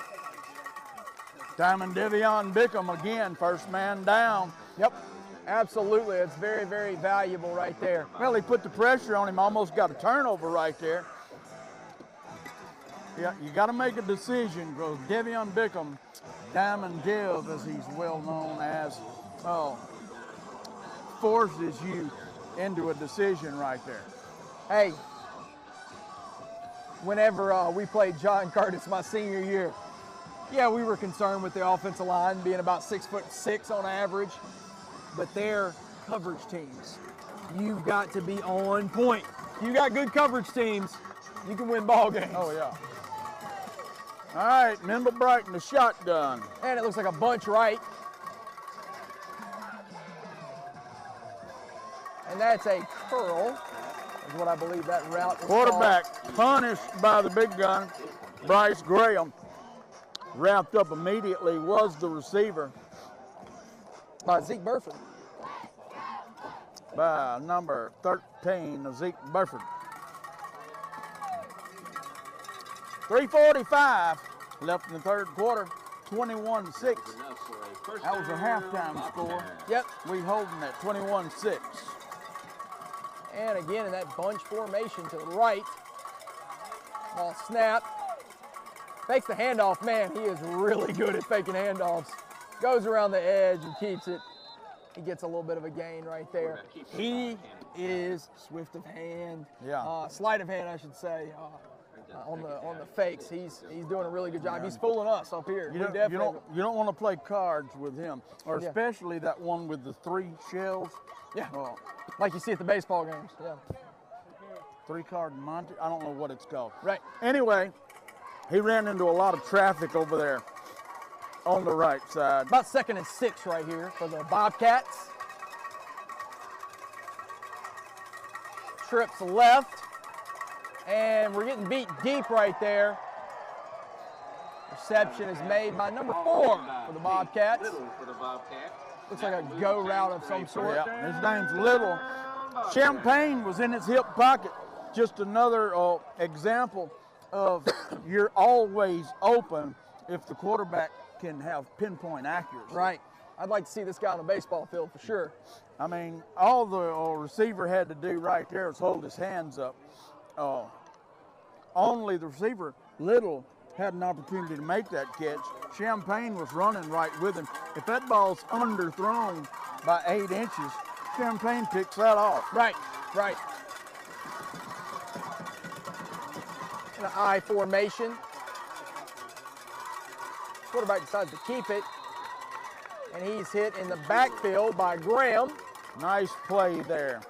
Nice way to rise to the occasion, Bryce Graham. Hey, Oklahoma drill right there, you know. Shed that block, make that play.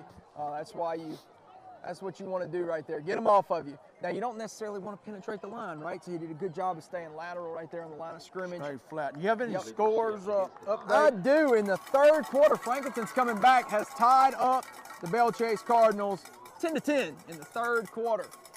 That shows a little prowess in the kicking game because both teams have executed the PAT and both teams have kicked the field goal. Yep. Yes, indeed. I'm going to have to find out how far the kick was. I teach the kicker for Franklin High School, so he'll probably be feeling good about that. All right, 4 wide for the Bobcats. Looks like a post route to number 4. That's Constabilio for the 2nd time tonight. Constabilio.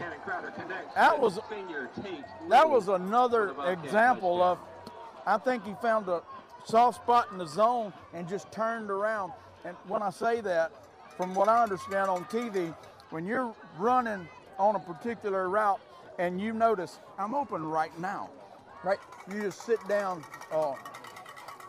and both hands up, give the quarterback a good target. And we get in the backfield for the PAT, but the PAT is still good.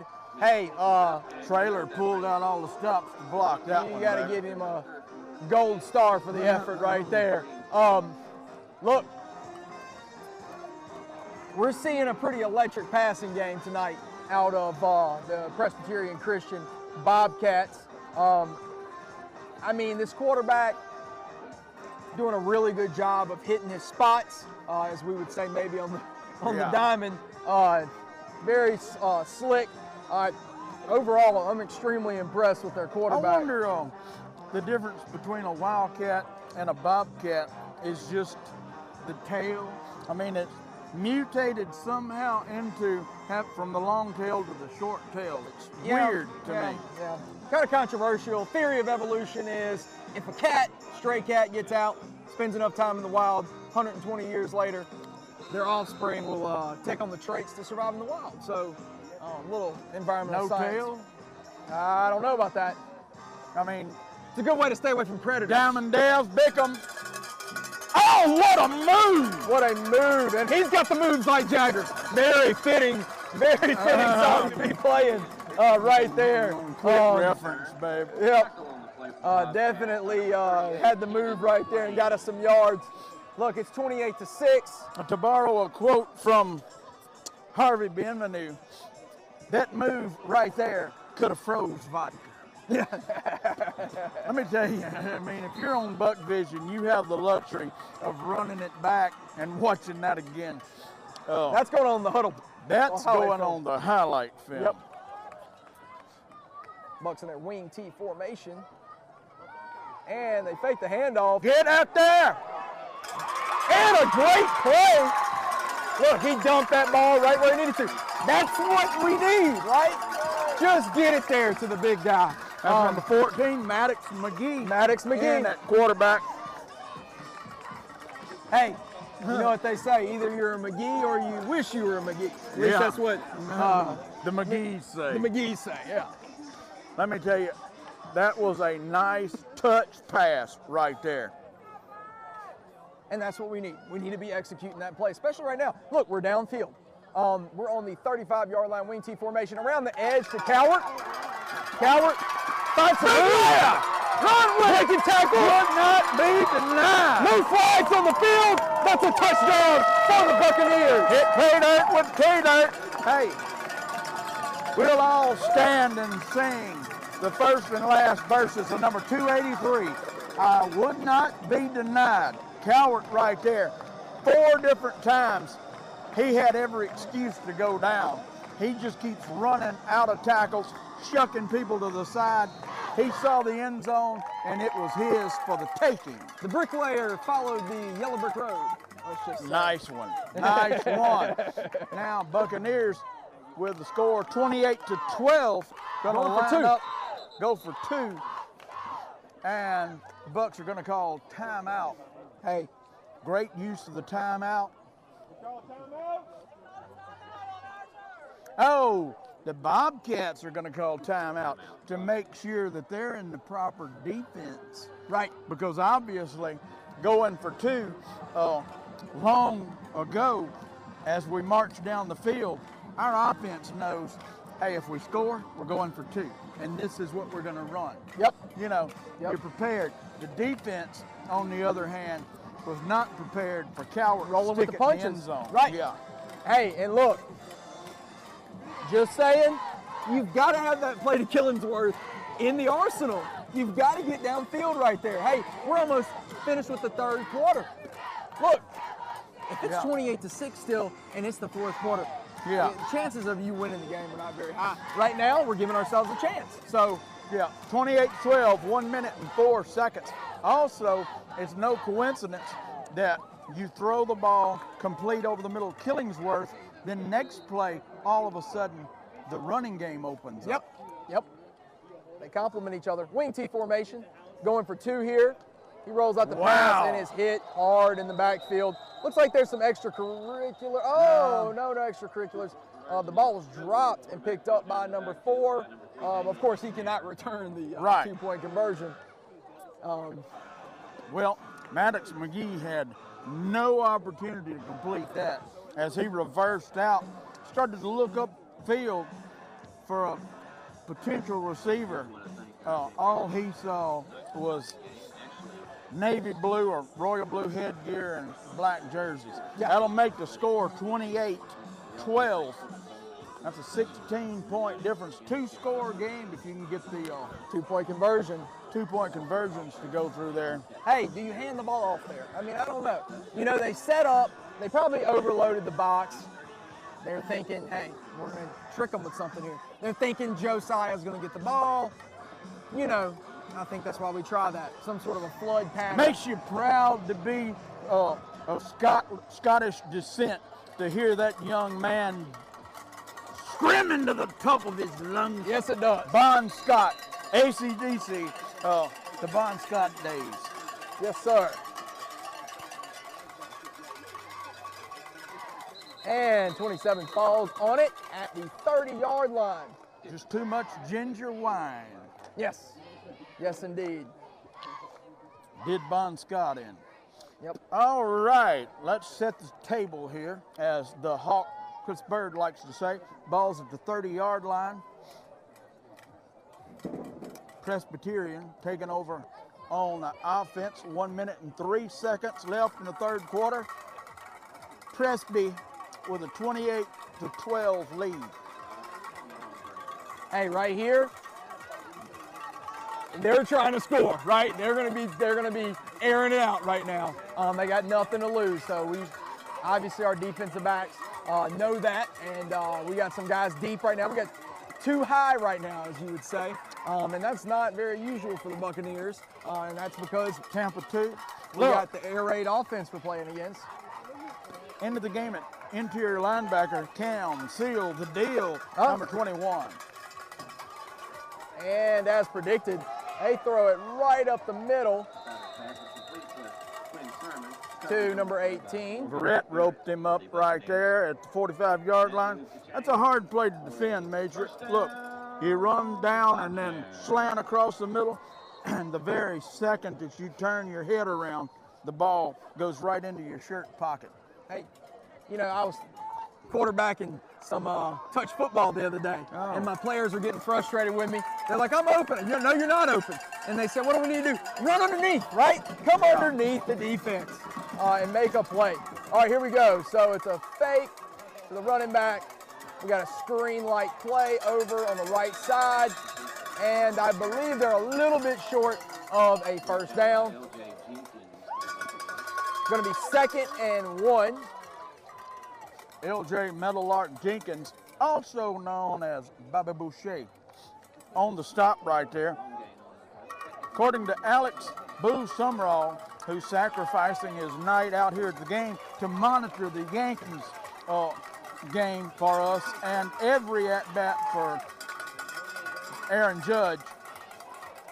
That's O.J. Leisure. As the third quarter winds down, he's finally brought down at the 30-yard line approximately. Anyway, thanks to Alex Boo Summerall for reporting in on the Aaron Judge home run race. Race with himself, I guess. 2-1. Orioles lead. Middle of the 8th. Judge led off and walked. Oh, okay. Now, according to our on-site Buc Vision reporter, Sherman Davis, Pine Raiders lead East Iberville 42-12. 42-12. All I'm seeing right here for the Demon game is that they're still tied at 10 in the third quarter. Haven't got an update yet from Coach Tajon, but it looks like they're still tied up. You know, they're downfield. They're already at the 30-yard line of the Buccaneers.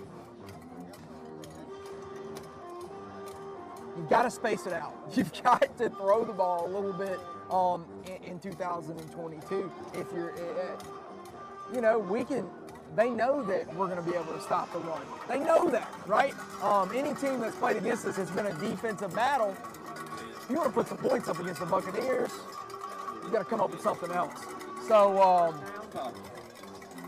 hey, definitely they watch their film as well. Trips to the right. Quarterback shotgun. Moves the running back over to the strong side. Faked it to Fakes the Leisure. handoff. Number 6 comes up and makes a great catch at the 8-yard line of the Buccaneers. Hey, he Look, came up. faked the handoff to the left side. Yep. Then the quarterback pumps the shoulders, which almost always causes the defensive backs to bite. Champagne don't bite. He's with the, hey, run it back. Look at it on Buc Vision. He's right on top of this receiver, man. But the quarterback throws him open, as they say. Yep. And we got a trips formation to the left.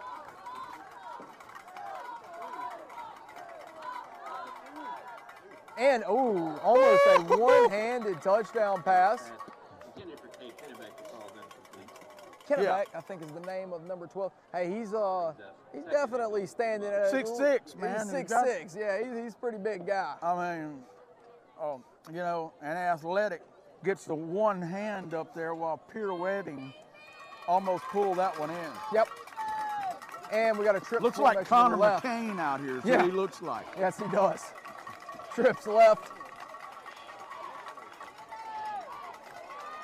Try to run like a little bubble route right there to the,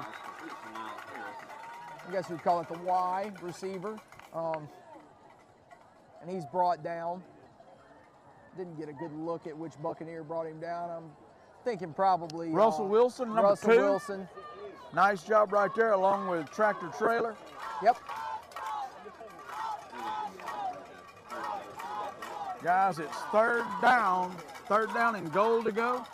Ball's at the Third down and goal. 7-yard, at the 8-yard line. 10:47 left in the game. 28-12. Presbyterian Christian Bobcats with the lead. An I formation. Strong side to the left side. He rolls out to try to make a pass over They're his gonna bring that one non-dominant back. shoulder. Hey, and they call touchdown, but They're we going do to see a call holding flag. on that. Yeah, they were holding the big gun right there, Bryce Graham.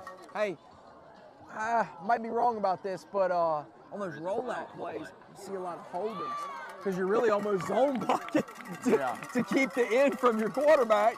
So you might grab some jersey right there. Yeah. Graham's made a lot of noise in the opposition's backfield tonight. So the offensive lineman was saying, well, if we're going to live to have Mendelbright play another down, I better grab the bumper here and go along for the ride. Hey, big penalty. Makes huge penalty, guys. Third down and 25 yards. Third and goal from the 25. And guess what it was before? Touchdown. Yeah, that's big. That's right. Big for the Buccaneers. All right, the ball a 25 yard on and the 6-point penalty. Yep. And we are in a 4-wide formation, but they're tight. Quarterback drops back. Throws it up the middle to number 10. Gets him down to the 6-yard line. Hey, it takes a certain type of receiver to go up the middle like that with confidence to catch the ball. You never know who's on the other side. He was hit by the tombstone Morgan Verrett and Diamond Dale Bickham. Hey, Chris Bird would be proud of the officiating crew right there. Talk about letting them play. Tractor trailer leveled Mendelbright a good step after the pass was released. You know, in my day, you could take 3 steps and still leveling, no call. Got a bunch left formation. I think he's going to go to number 6 right here. Decides actually to go up the middle. Look at the trickery there. 18 was right there in the middle of the end zone. Touchdown for the Bobcats. Dave Mendelbright is like Baker Mayfield was in college. Yeah. And you might say, man, come on, Baker Mayfield, you can do better than that. No, when he was at University of Oklahoma, he was a highlight show. Yeah, it's like Johnny Manziel. Yeah. You know, that's what I hate. And Mendelbright's not as good as Johnny Manziel was. Right. Well, and you know, you got a guy like Mayfield or Manziel that might not have panned out as well in the NFL. And I'll tell you another quarterback that kind of gets a bad hand when it comes to that is Tim Tebow. Yeah. You know, don't you talk bad to me about Tim Tebow. No. He was the man. I've seen him, you know, in a national championship game, drive for some extra yards and gator chomp in an SEC athlete's face because he was the man, you know? Yeah. It doesn't always transfer to the NFL, of course, but... Talk about the sun shining in your back door. They don't have to necessarily have that NFL career. Vince Young, I thought he had a pretty good NFL career. It just wasn't very long, as they were showing the Texas, from University of Texas campus. Vince Young is packed around there on a velvet pillow. Yes, sir. I mean, you can imagine. Yes, sir. When Johnny Manziel, also at University of Texas. Texas A&M, yeah. I mean, at Texas A&M, excuse me. He don't pay for too many meals. No. No. Absolutely. All right, here we go. Bobcats are kicking it off. Miller, Burford, deep. Burford gets a little bit of a gain on the return. Of course, is brought down at around the 20-yard line. Nice job there by Burford catching the ball. Going upfield, got what he could out of it. Went north and south. Offense going back on the field. 9:24 left in this game, folks. 35-12 is the current score. The bad guys are ahead in this one. Yep. And they're wearing black, befitting of the villain. Well, you know, myself and the Hawk Bird, we're known as the Black Hats broadcasting team. And, you know, I wore the black hat the whole 9 yards tonight. Yeah. And I'm missing the old compadre Bird. Oh, man, look, that unneighborly greeting for Josiah Miller at the line of scrimmage. It actually lost a yard or two. Yeah. But I'm going to say this for about Chris Bird. You know, they say Jameis Winston refuses to say, I can't play, because he knows if the Red Rifle, Andy Dalton, gets in there, he may never be the quarterback again. Yeah. So you got to know Chris Bird's at home saying, I better not miss any more games because Mage is a natural. And, you know, we've had a lot of texts sent by people requesting that you go full time. Oh, well, So- okay. I'll be the Brady to his Bledsoe. Yeah. He took over for. Yeah. That guy disappeared real quick. You'll be the Lou Gehrig to his Wally Pipp. Hopefully I don't end up with the outcome of Lou Gehrig. So here we go. 3rd and about 9. Now you look at it like this: Wally Pipp, Babe Ruth. It don't matter. Yeah. The outcome's the same. Yeah, you die. Yeah. You never get out of this world alive. To steal a quote from Hank Williams Sr. Yeah. You know what? And he was right about that. Yeah, he was. He was. He was. And we've got the wing T formation. Maddox McGee hands the ball off, and it looks like we fall in the backfield. Looks like we got a player down for Bowling Green. That's Burford that's down. You don't want to speculate. I can't tell right now what's exactly wrong with him. Oh, he's But, up. He's up. That's Killingsworth. Oh, Killingsworth. One of the towers. Yeah. One of the towers for sure. Hopefully he's okay. Injury timeout. Definitely a kid, man. I'm gonna tell you right The now. left leg is not taking any weight right now. Yeah. You know, and definitely, you want to talk about a kid that has just transformed into a hard-nosed football player this Oh, year. yeah. You know, Dre Killingsworth's that guy. He's big. He has the frame. And he's of- full time both ways. Yep, he's a workhorse for us. And sometimes as a workhorse, you know, you might have a bump every once in a while, you know. So we've got a different punter on the field now. Oh, Graham is punting. Graham's a good punter. Not much pressure on him, so he's able to get a punt off. Decent punt. And Bickham kind of overruns right there on the coverage, but he was down there nonetheless. Cam sealed the deal, forces the runner out of bounds. And, hey, Graham punted that thing 50 yards in the air. I've watched them time after time punt. And a lot of times they're what for what. Of course, Killingsworth, best punter. He's got the leverage. Best punter in Washington Parish. The best punter within driving distance. Yeah. Most places. But anywhere else, Bryce Graham's a punter. He's a talented punter. Did a good job right there of taking the snap, which is not an easy part of punting if you don't do it a lot. Right. And you're deep in your territory, pressure's on. Looks like we're showing blitz here up the middle. Trying to put pressure on the quarterback. Oh! Interception by the Tombstone. Tombstone! Nice kickoff right there. He'll get the takeaway title holder belt. Hey, now I started calling Verrett Tombstone about a month ago, and I don't know if you were in on why I call him that. Why is that? His older brother, Wyatt, and he's Morgan. You better believe that's who they're named after. Oh, yeah, You know knowing his dad. Yeah, absolutely. Not a bad idea. Two good law enforcement agents for sure. Here All we go. around bad guys. Yeah, that's right. Wing T. Handed around the edge to Cowart. Cowart's met by a pack of Bobcats. Well, the effort's there. There's just too many people playing disciplined defense right there. Stretching the play out, as you suggested earlier, and not allowing any room for the ball carrier to turn upfield. Yep, you got to clog those holes up, that's for sure. Don't give a guy like Cowart space. You can see what happens when he gets a little bit of room. Yeah, well, you saw last time he you got to be airtight. takes it 35 yards, whatever the case was. Got to have airtight defense for that guy.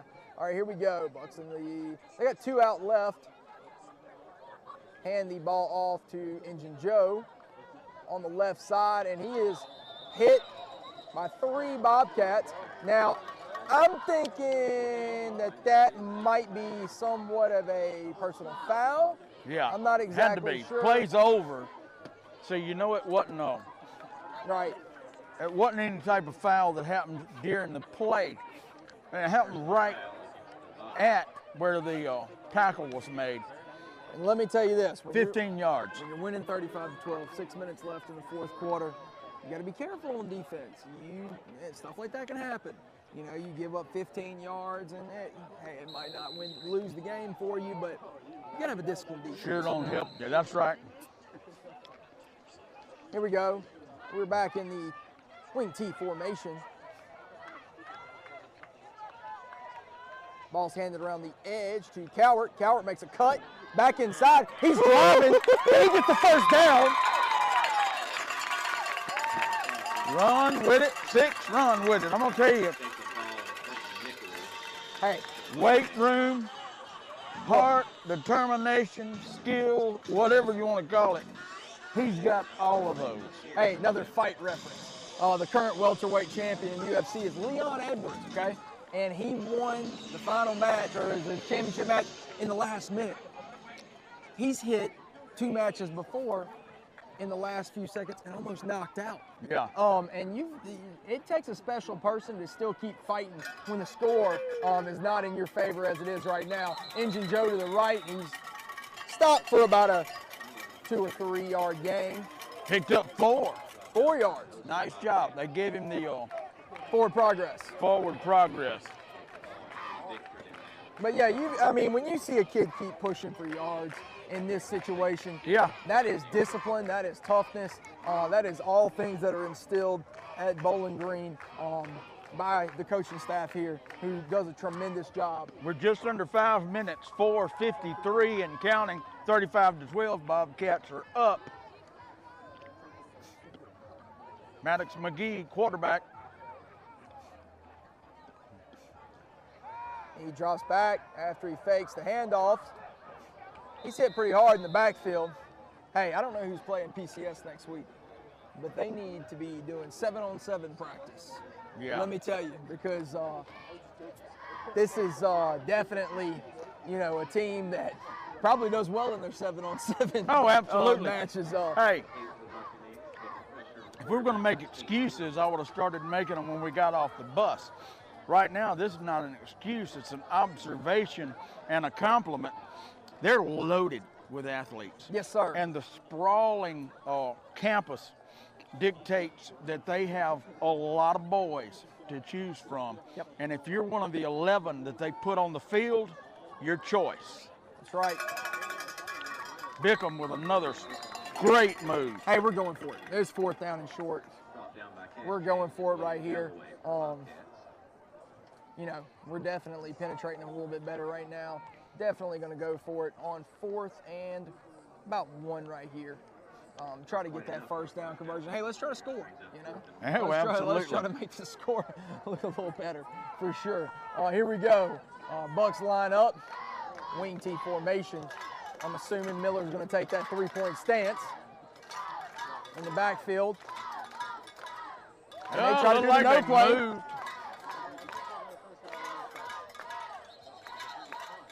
They call a timeout. Freeze play. That's what they do right there. They do the freeze play. They call the timeout. Yeah. Let's get the real play going here. Hey, kind of the opposite of the situation we saw earlier with the defense on the 2-point conversion having to reset. Offense has to reset right here. Say, hey, look, what are they going to show us? And then how are we going to attack them? Because pretty important conversion right here, not necessarily for the win, but for sure for the morale, you know, to try to score here before the clock expires. We've got a score just reported in from the Buc Vision sideline reporter, Sherman Davis, that says he's more accurate than Score Stream.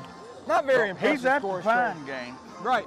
He's given us a score of Demons 24, Bell Chase 17, which we'll take it. Absolutely.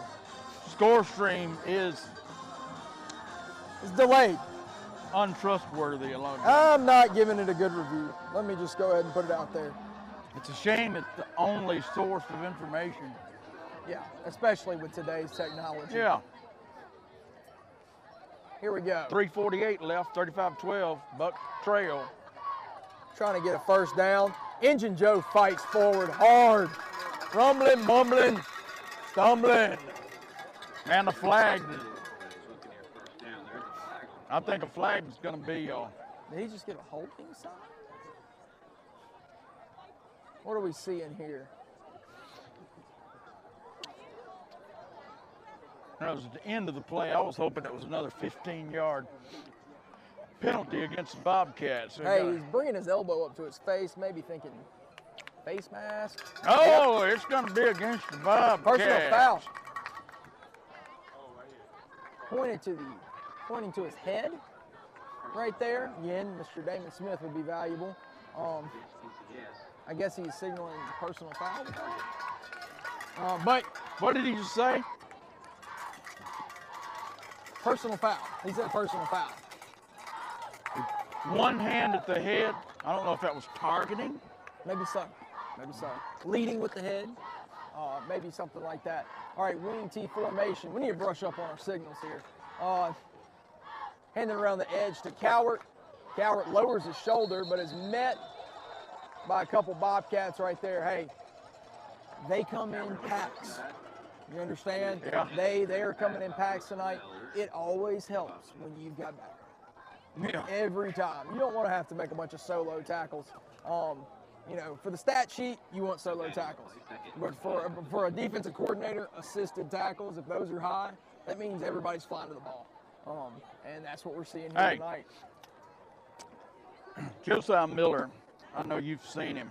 He's an Adonis. Yeah. I mean, he is a, but he's still, I saw his dad the other day and I said, gee whiz, Archie, what's going on? He said,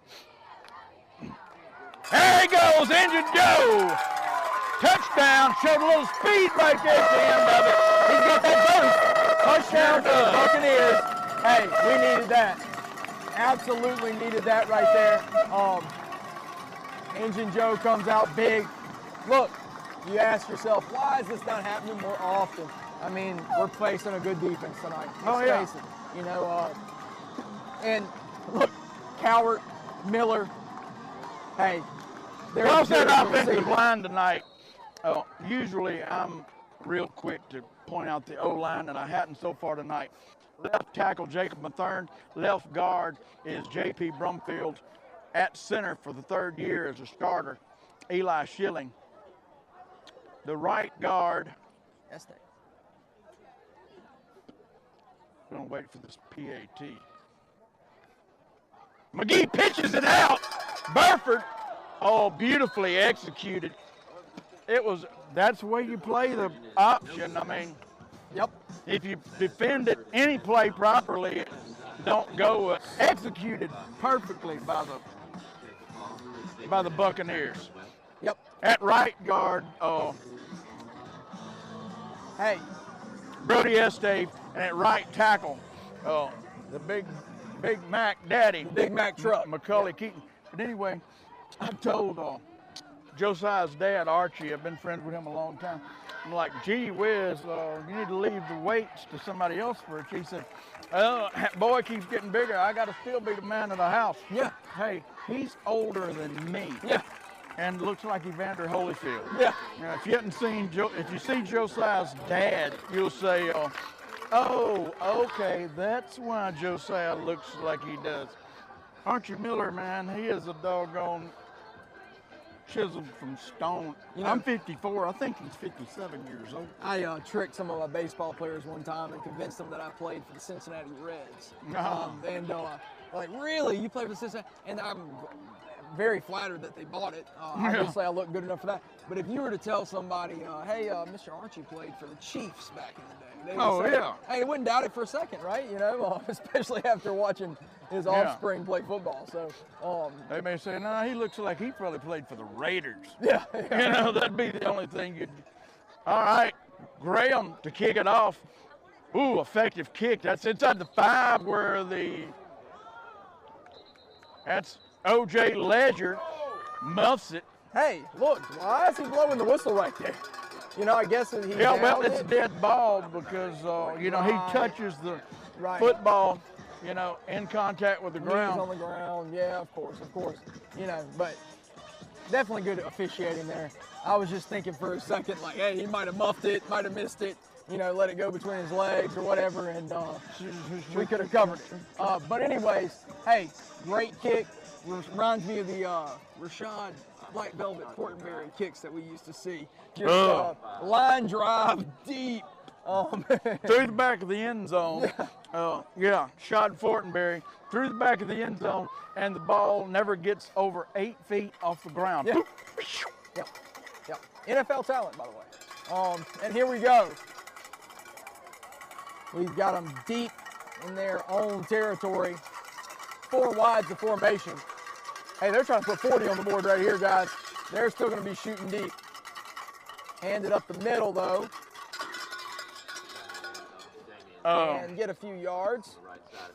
Just to show that it's not a fluke, Coach Bradley Seal out at Pine, he lost that great tailback, Adrian Johnson. Yeah. And what you going to do without Adrian? Well, they're 4-0, and tonight over East Iberville, 63-28. Let me tell Raiders. you something right now. Coach Bradley Seal's name will be on that stadium one day. Oh, it's got to be. It's got to be. That's a good call. Yeah. I mean, look, he has created an effective program. Their junior high team competes and beats Franklin Junior High. Sometimes, of course, I'm a Franklinton guy, so I don't like that. But look, kudos, man, to compete at that level. Of course, a smaller school. So here we go. Fakes it, goes around the edge. Mendelbright showing a little running ability. Look, no doubt about it. This guy's an athlete. Oak Forest beat them last week, right? Yeah. We got to play Oak Forest. We're going to have to watch some film on them, how they neutralized that quarterback. Because let me tell you right now, obviously they were. You know who we're missing? He's sitting down there in the end zone. Yep. In a wheelchair. Had knee surgery, complete knee reconstruction. A week ago, the motor today, Maverick, the motor McKelvin, still watching every play, but I sure do miss him. I know the team does as well. Yep. Definitely a big senior leader that you hate to miss. Hey, they're in the victory formation here. They're going to take a knee. Hey, there's been a personal foul or two, but, it wasn't really something that was obvious. Right. I want to say this Presbyterian Christian, clean game. Yeah, first class. Sure. First class. It's not always the case. Yeah. I could point to as recently as Silliman. Yeah. Brookhaven. Oh, yeah. Cheap shots, Wayne. I mean, that's why your brother's sitting in the wheelchair. Minute and a half left, and you're beat. So, let's lock up and take a shot at somebody. They had Bigfoot security there that night. I know the McKelvin brothers were being suppressed by Mr. Reed that night because we were pretty upset about that play. But, the Buccaneers come out of here with a loss tonight.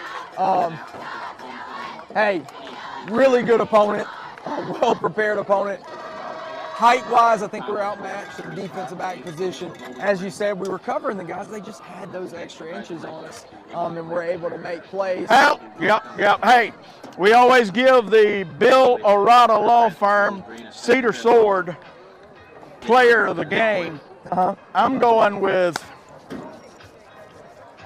number 84, the big gun, Bryce Graham. Yeah, he really stepped up tonight. Hey, he made a lot of hits in the backfield, made some tackles for loss, carried the ball at times, and then came in to punt and kick. Yep.